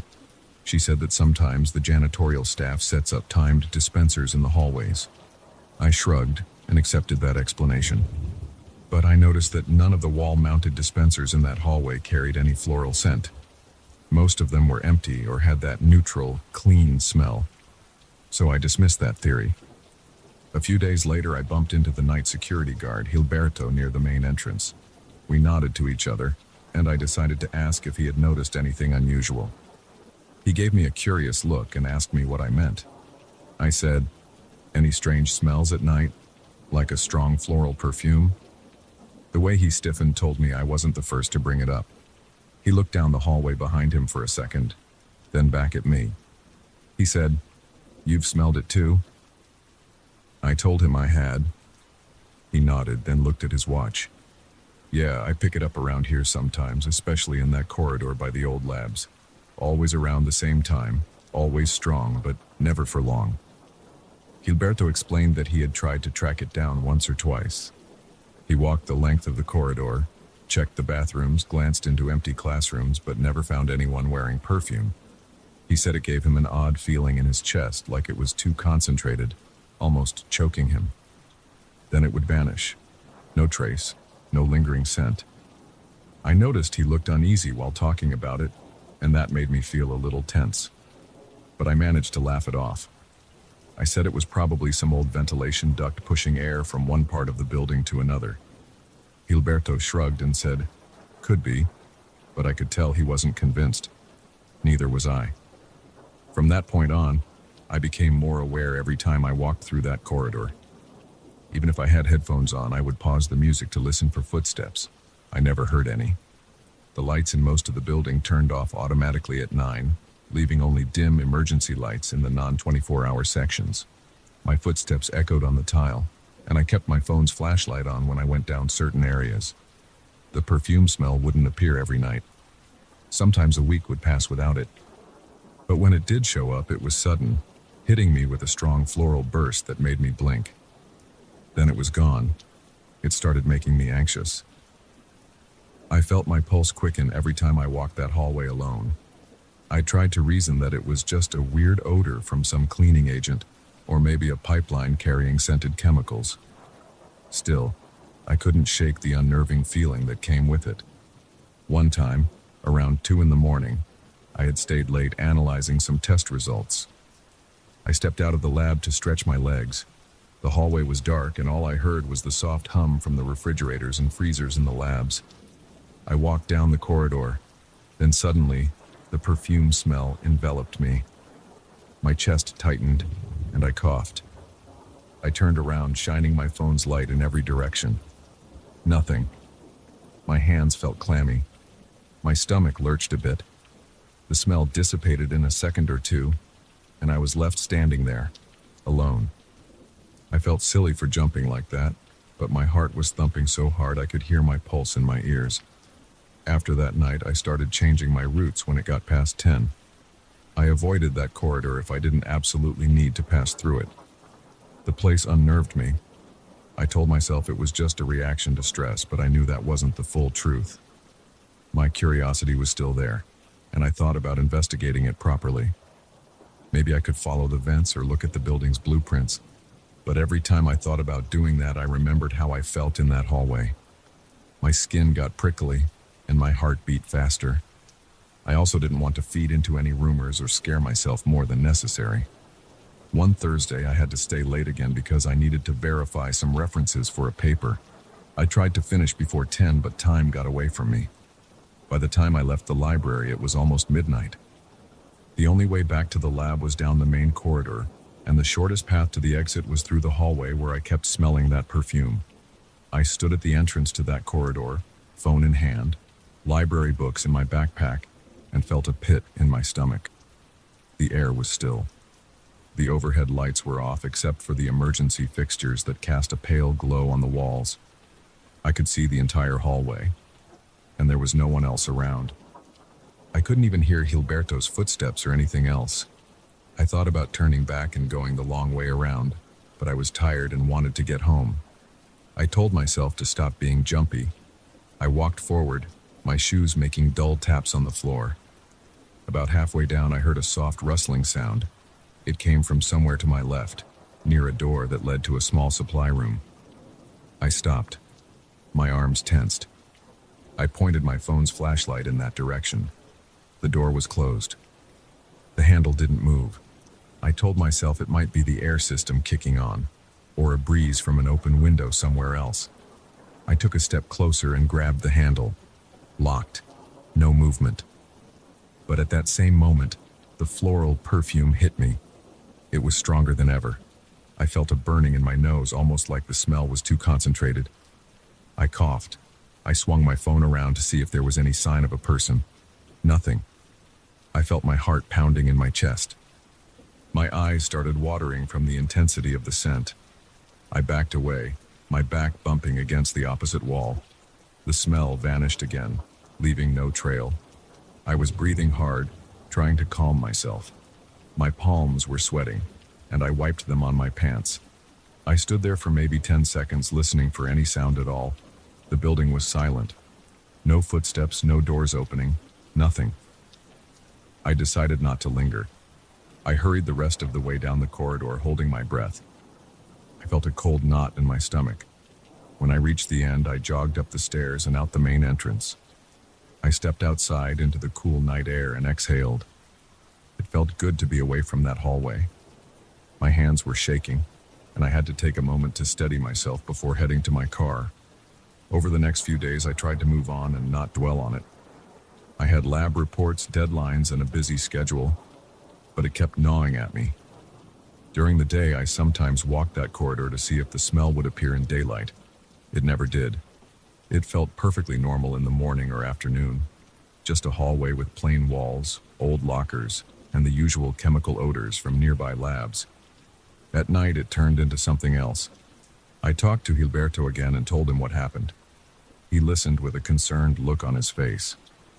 He said that sometimes around the same spot, he felt like the air changed in pressure as though someone walked right by him. But he never saw anyone. He also noticed the perfume more around midnight or so. He admitted that it made him uneasy, but he still had to do his rounds, and that corridor was part of his route. He said he got used to it. He'd walk by, smell it, and keep going. I admired his composure. I couldn't imagine just accepting it as part of the routine. He told me he didn't like it, but it was his job to check every hallway. One Saturday night, I decided to stay later than usual, thinking maybe I would see if the perfume appeared again. I didn't have any official reason to stick around, but I wanted to see if there was some pattern. I brought a small notebook and planned to note the time and location if I smelled it. I stayed in the lab until almost 1 in the morning. I was jumpy the whole time, listening for anything unusual. Around 12:45 a.m., I walked down that corridor again, shining my flashlight slowly along the floor and walls. The place was silent except for a faint hum from the exit sign. I reached the spot near the supply closet and waited. Nothing happened. I waited longer, tapping my foot, feeling my heartbeat in my chest. It was boring and tense at the same time. After 15 minutes, I gave up and left. On my way out, I ran into Gilberto, who was doing his rounds. I told him I didn't smell anything.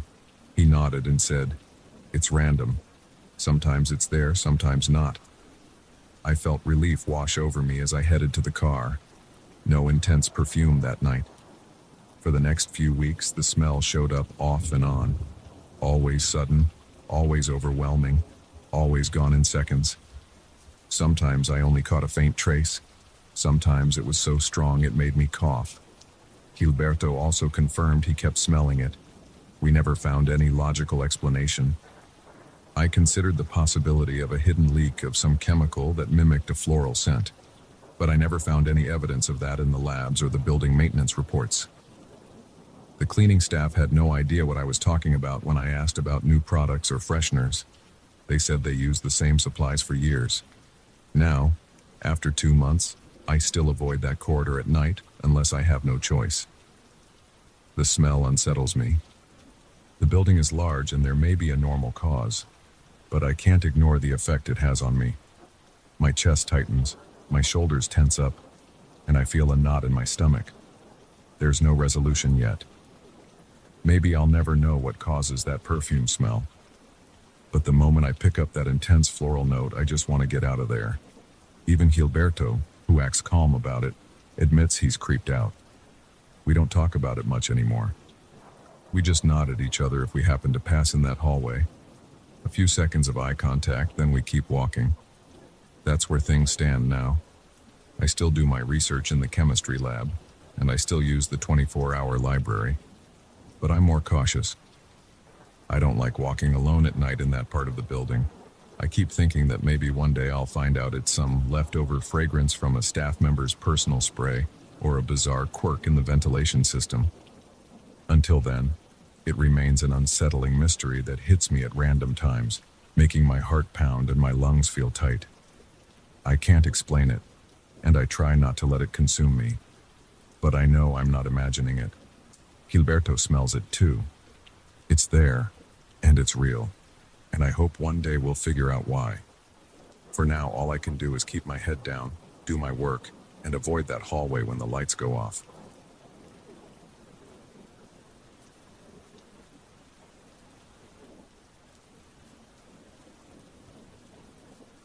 I never expected to feel real fear in a gym. I've been working out for years and I've seen all kinds of things. People dropping weights, people yelling through their last reps, even a few guys passing out from overdoing it. But I never thought I'd tense up every time I walk past a simple corridor. Now I do. My hands sweat whenever I think about that place and my stomach twists when the clock hits 10 p.m. This is what happened. I've been going to this 24-hour gym for about a year. I work a regular job during the day, and I like to train late at night. After 10 p.m., the place usually clears out. Sometimes there's only a receptionist and maybe 1 or 2 other members. It's perfect for me. I don't have to wait for machines, and I can focus on my workout without distractions. The building has one large main area with treadmills on one side and free weights on the other. There's also a narrow corridor along the far wall. That corridor leads to 2 places, the locker rooms and a room that used to host group classes. The staff no longer uses that classroom for anything. The door is usually closed, and the lights inside are switched off. I never cared about that area until I started hearing something strange. About 2 months ago, I was finishing a set of bench presses. It was around 10:30 p.m., and the gym was quiet. All I could hear was my own breathing and the low hum of the air conditioning. Then I heard footsteps coming from that corridor. They had a very steady rhythm. It wasn't just casual walking, it sounded too deliberate, like someone putting extra force into each step. I thought maybe it was another member heading to the locker room, so I racked my weights, stood up, and glanced around the gym floor. I saw no one. The main area was empty. The treadmills were still, and the only staff member at the reception desk was looking at his phone. But the footsteps continued. They got louder, then softer, then they paused. My heart started racing. I felt my arms tense. I grabbed my water bottle and walked toward the corridor. The light inside that corridor is dull at night. It's not dark, but it's not bright either. I stepped in, trying to see who was there. Nobody. All I heard was the echo of my own steps. The corridor felt colder than the rest of the gym, or maybe that was just my imagination. I checked the locker room door. It was open a crack, lights on inside, but no movement. I pushed the door all the way open. Empty. I checked the other door, the old activity room. Closed. When I put my hand on the doorknob, it felt cool. I slowly turned it, but it was locked. I heard nothing else. I stood there for a moment, my pulse drumming in my ears. I took a deep breath, shook it off, and told myself it must have been some weird echo or something from outside. I went back to my workout. But after that night, I started hearing the footsteps more often. Always around the end of my workout, somewhere between 10 and 11 p.m. They never sounded random. They had a constant pattern, like step, step, step, each with the same interval between them. At first, I tried to ignore it. I turned up my headphones. I moved to a different part of the gym, but it got under my skin. One night, I was alone, except for the receptionist. I was doing dumbbell rows on the far side of the gym. My music was on low volume because I was tired of blasting my ears. Then I heard those footsteps again. They were loud enough to cut through the low hum of my headphones. My back tightened. I stood up, grabbed my phone, and walked straight to the desk. The receptionist was leaning on the counter, scrolling through something. I said, "Hey, are you hearing that?" He lifted his head. "Hearing what?" I pointed toward the corridor. Footsteps, strong ones. He sighed and nodded. "I hear them sometimes. I've checked a bunch of times. I never see anyone. And there's no sign of the building settling or anything like that. Trust me, I've walked that hall a dozen times. It's always empty." That gave me chills. I expected him to laugh it off, but he was serious. He leaned in close and said, "It's weird, right?" I felt my forehead tighten. Yeah, really weird. From then on, I got more anxious every night. I started finishing my workout earlier, around 9:30, just to avoid being there too late. But my schedule didn't always cooperate. Some days I arrived later than planned, or I had to finish a set around 10:15 or 10:30. That's when the footsteps always came back. I'd try to keep my focus on my exercises, but my ears stayed alert for that steady sound. One night, I worked up the courage to check the corridor while the footsteps were still ongoing. I wanted to time it so I'd get there in the middle of whatever was happening. It was around 10:45 p.m. I was doing triceps pushdowns near the cable machine, which stands close to the entrance to the corridor. I heard the steps start. They were loud, like heavy boots. My pulse spiked, but I walked toward the corridor right away. My body felt tense, and my throat felt tight. My hands were slightly shaky. As I approached the corridor, the footsteps grew louder, as if they were heading toward me. But when I turned the corner, the corridor was empty. The footsteps stopped at the exact moment I set foot in that space. There wasn't a single person in sight. The air felt thick and my skin prickled. I stepped to the locker room door. Again, I found it empty. The old activity room door was still locked.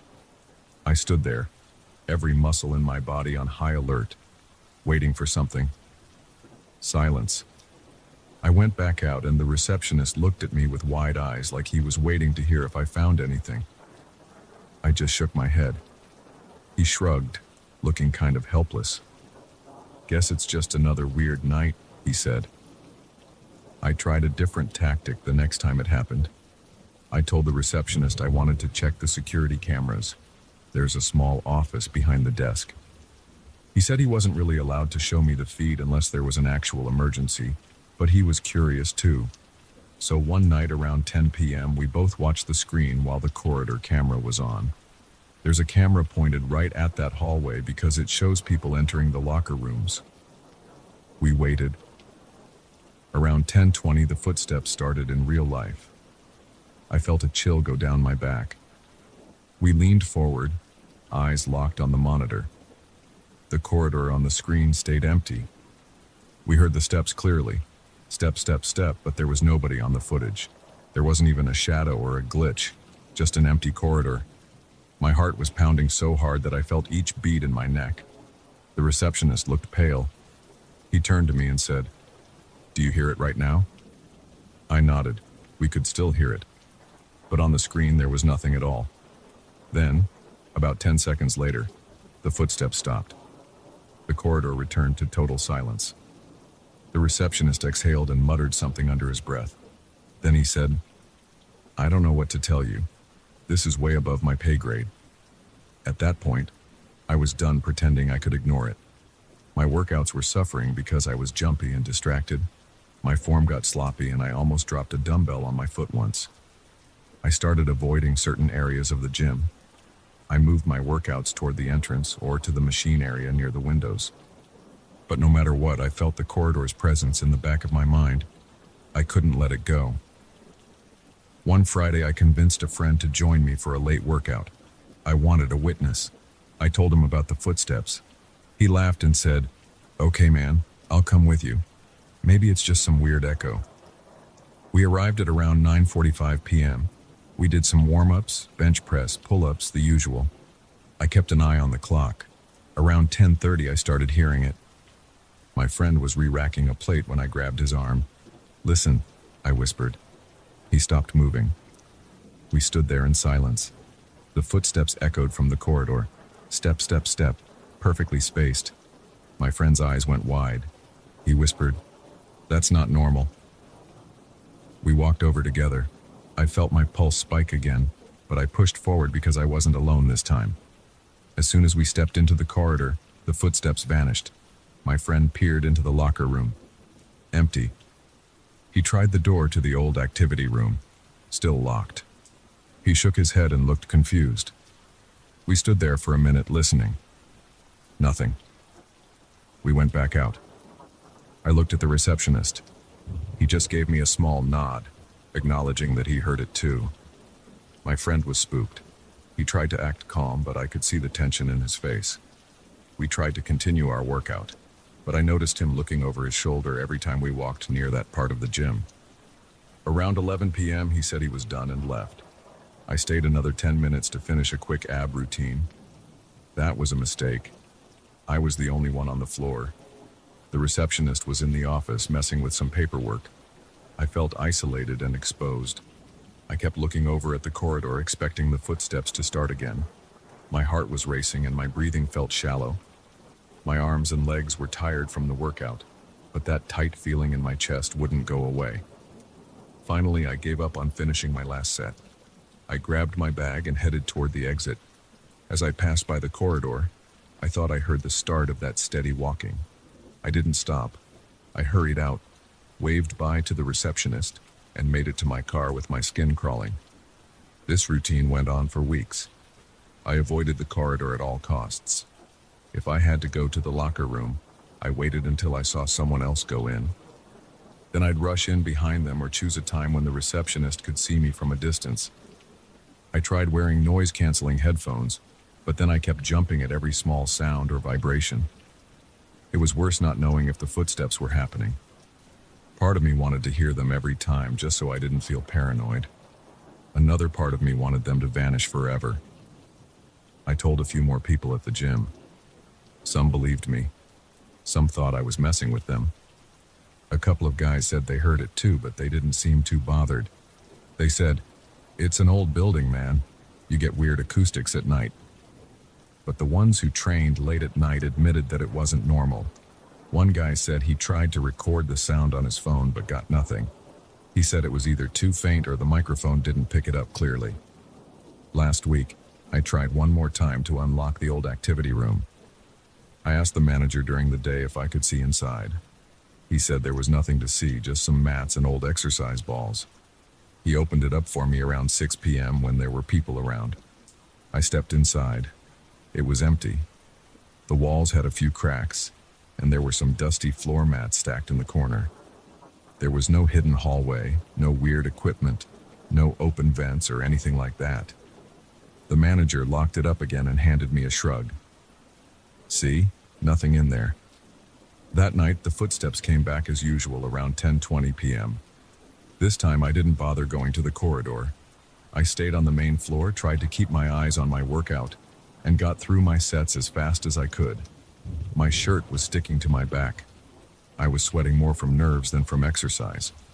My mouth felt dry and I kept swallowing hard. When I finished, I grabbed my bag and hurried out.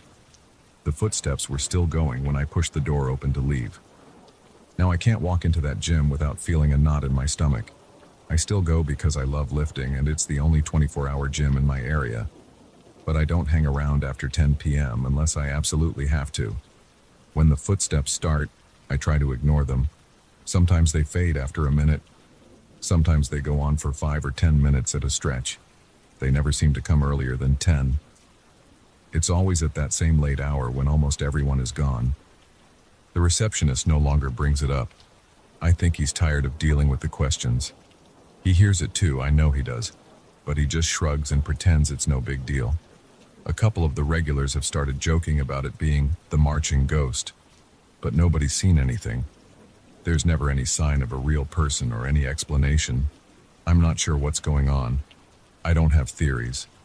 I just know I hear those footsteps, and I feel that spike of adrenaline every time.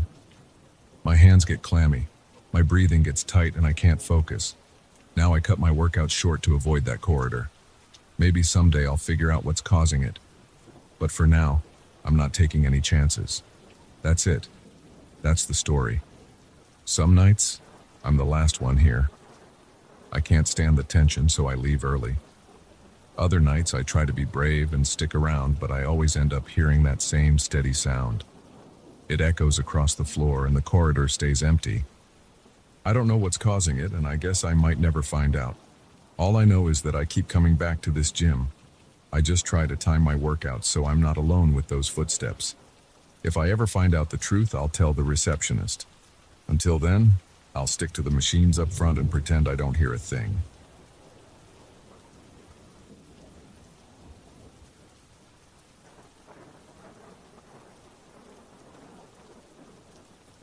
I was in that small town for a routine conference. I had flown in the night before, checked into a modest hotel, and spent most of the day in meetings. By late afternoon, I felt restless. My colleagues had other plans, but I wanted to clear my head. The hotel clerk suggested a stroll through the historic center. The way he described it made it sound quaint but quiet. I decided to see it for myself. I stepped out onto the main street. The sky was gray and the sidewalks were nearly empty. A slight breeze pushed at my collar. I moved past a bakery with its doors propped open. I smelled fresh bread. I remember hearing a faint hum of traffic from somewhere behind me.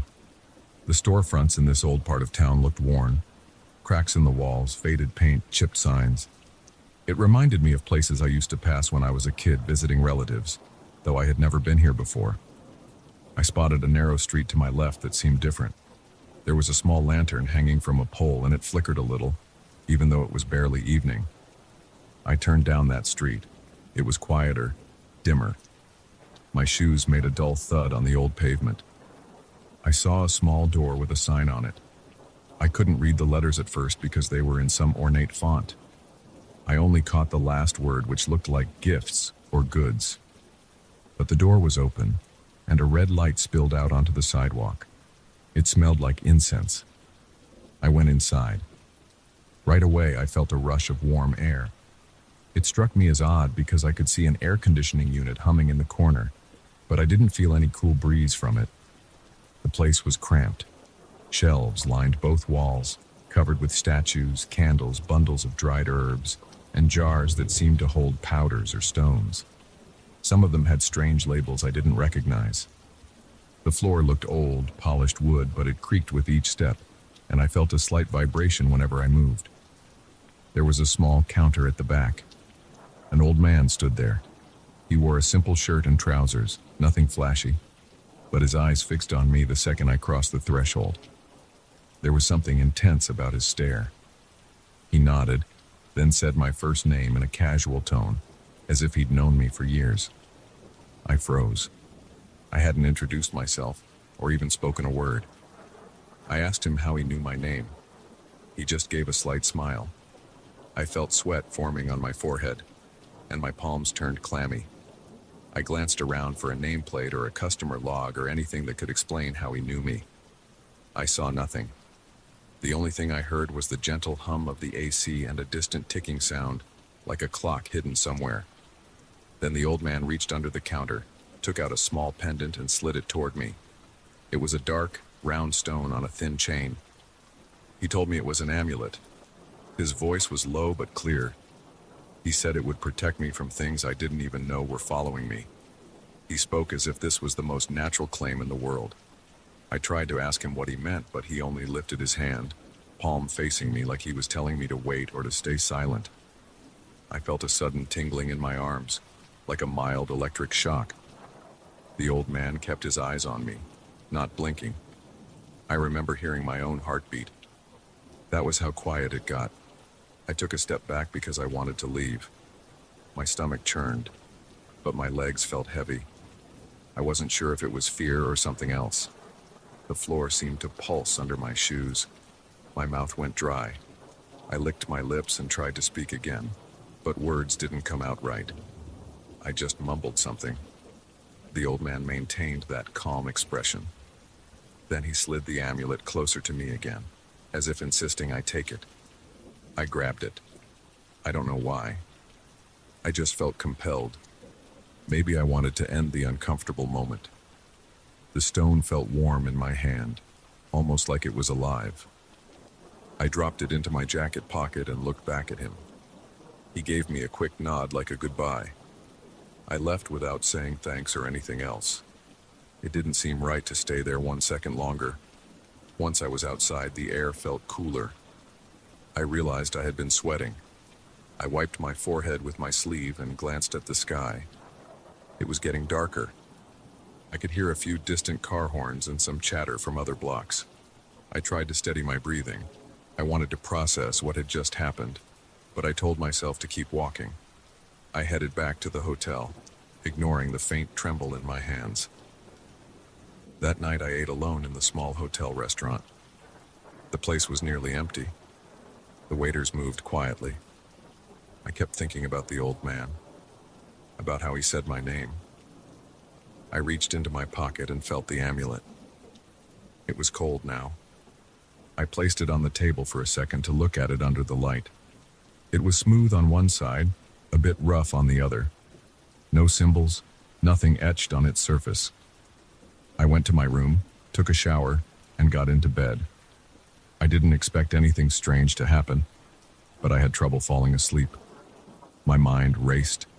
Eventually, I dozed off. That's when the first dream hit me. It felt more like I was plunged into another place. I saw a man and a woman arguing in a dimly lit apartment. I didn't know them, but I could make out every detail of their surroundings. A couch with torn cushions, a lamp flickering, a dirty window. They yelled at each other, but I couldn't understand the words. My heart pounded. I felt like I was an intruder. Then, in the corner of this dream, near the window, I saw the old man. He stood there, arms folded, watching me. Our eyes met, and I jolted awake. I was covered in sweat, gasping for air. The room was dark. The clock on the nightstand showed 3:24 a.m. I sat up, trying to calm myself. My chest felt tight, my hands shook. I reached over and turned on the lamp. My throat was so dry I couldn't swallow right. I looked at my jacket, which was draped over a chair, and saw that the pocket was partly open. I remembered the amulet was still in there. I thought about throwing it away, but something stopped me. I convinced myself it was just a weird dream. I tried to go back to sleep, but it took a long time. The next morning, I felt groggy. I showered and went to my conference sessions. The day passed in a blur of presentations and small talk. I tried to focus on the business at hand, but my thoughts kept drifting back to the dream. At lunchtime, I reached into my jacket and touched the amulet again. It gave me a jolt of nervous energy. I thought about heading to that street after the conference ended to see if the store was still there and maybe get some answers. Late in the afternoon, I got a break. I walked quickly to the same area. The streets seemed normal. I recognized the bakery from the day before. The smell of fresh pastries came from inside. I kept going until I reached the small lantern pole I had noticed. But there was no lantern now. The street looked more ordinary. I found the same door frame, or at least I thought it was the same one, but it was sealed shut with boards across it. There was graffiti on the boards. No sign, no red light, no smell of incense. I stopped a passing shop owner who was sweeping the sidewalk. I asked if there was a store that sold candles, herbs, or anything esoteric. He looked at me with a puzzled expression. He told me he'd never seen a place like that in this street. He said he'd lived here all his life and would know if something like that existed. I insisted I was there just yesterday. He shrugged, told me maybe I was mixing up the street.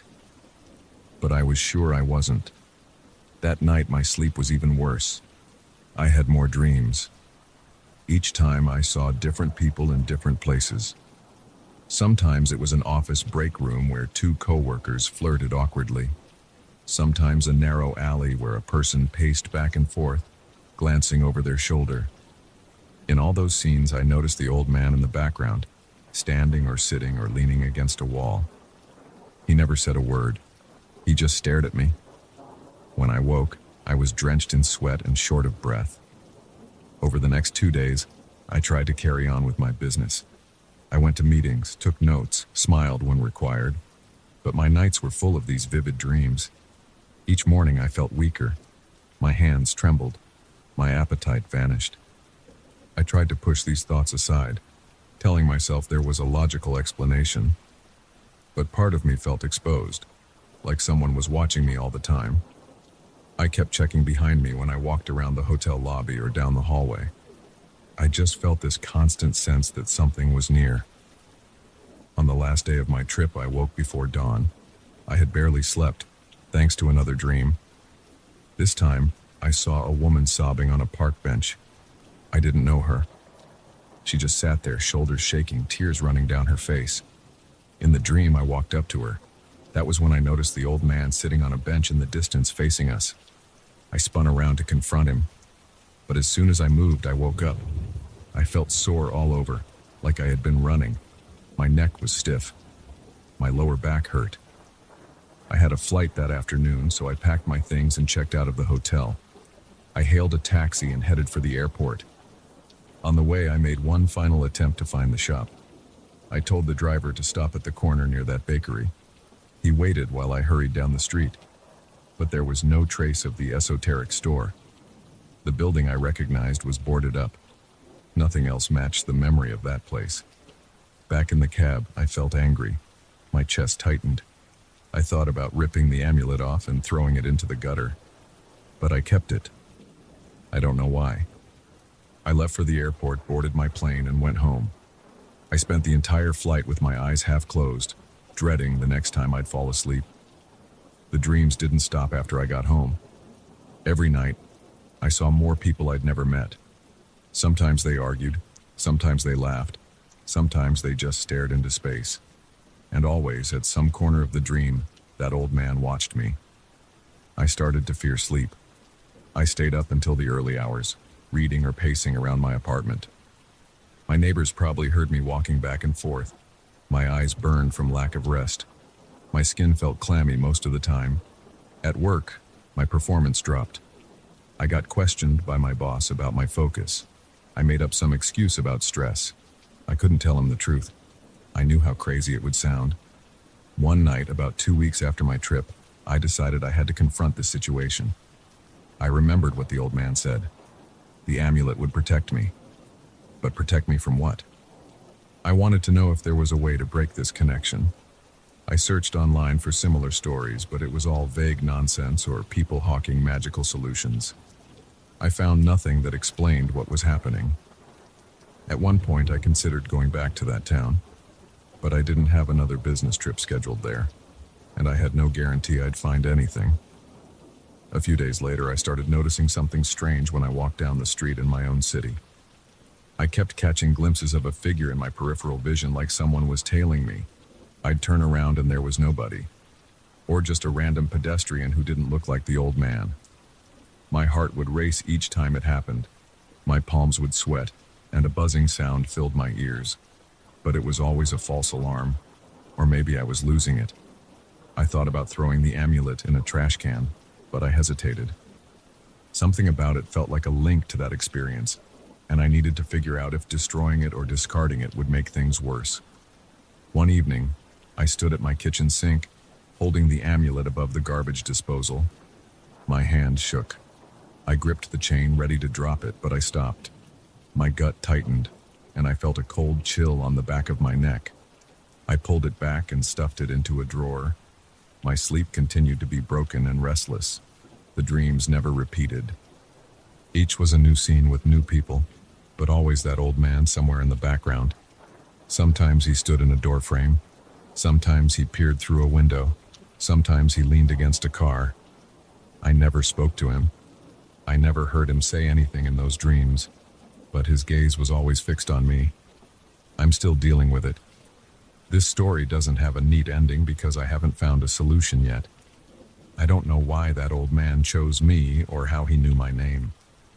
I don't know if he's real or if he was some stranger I hallucinated. I don't know what these dreams mean or if they even mean anything.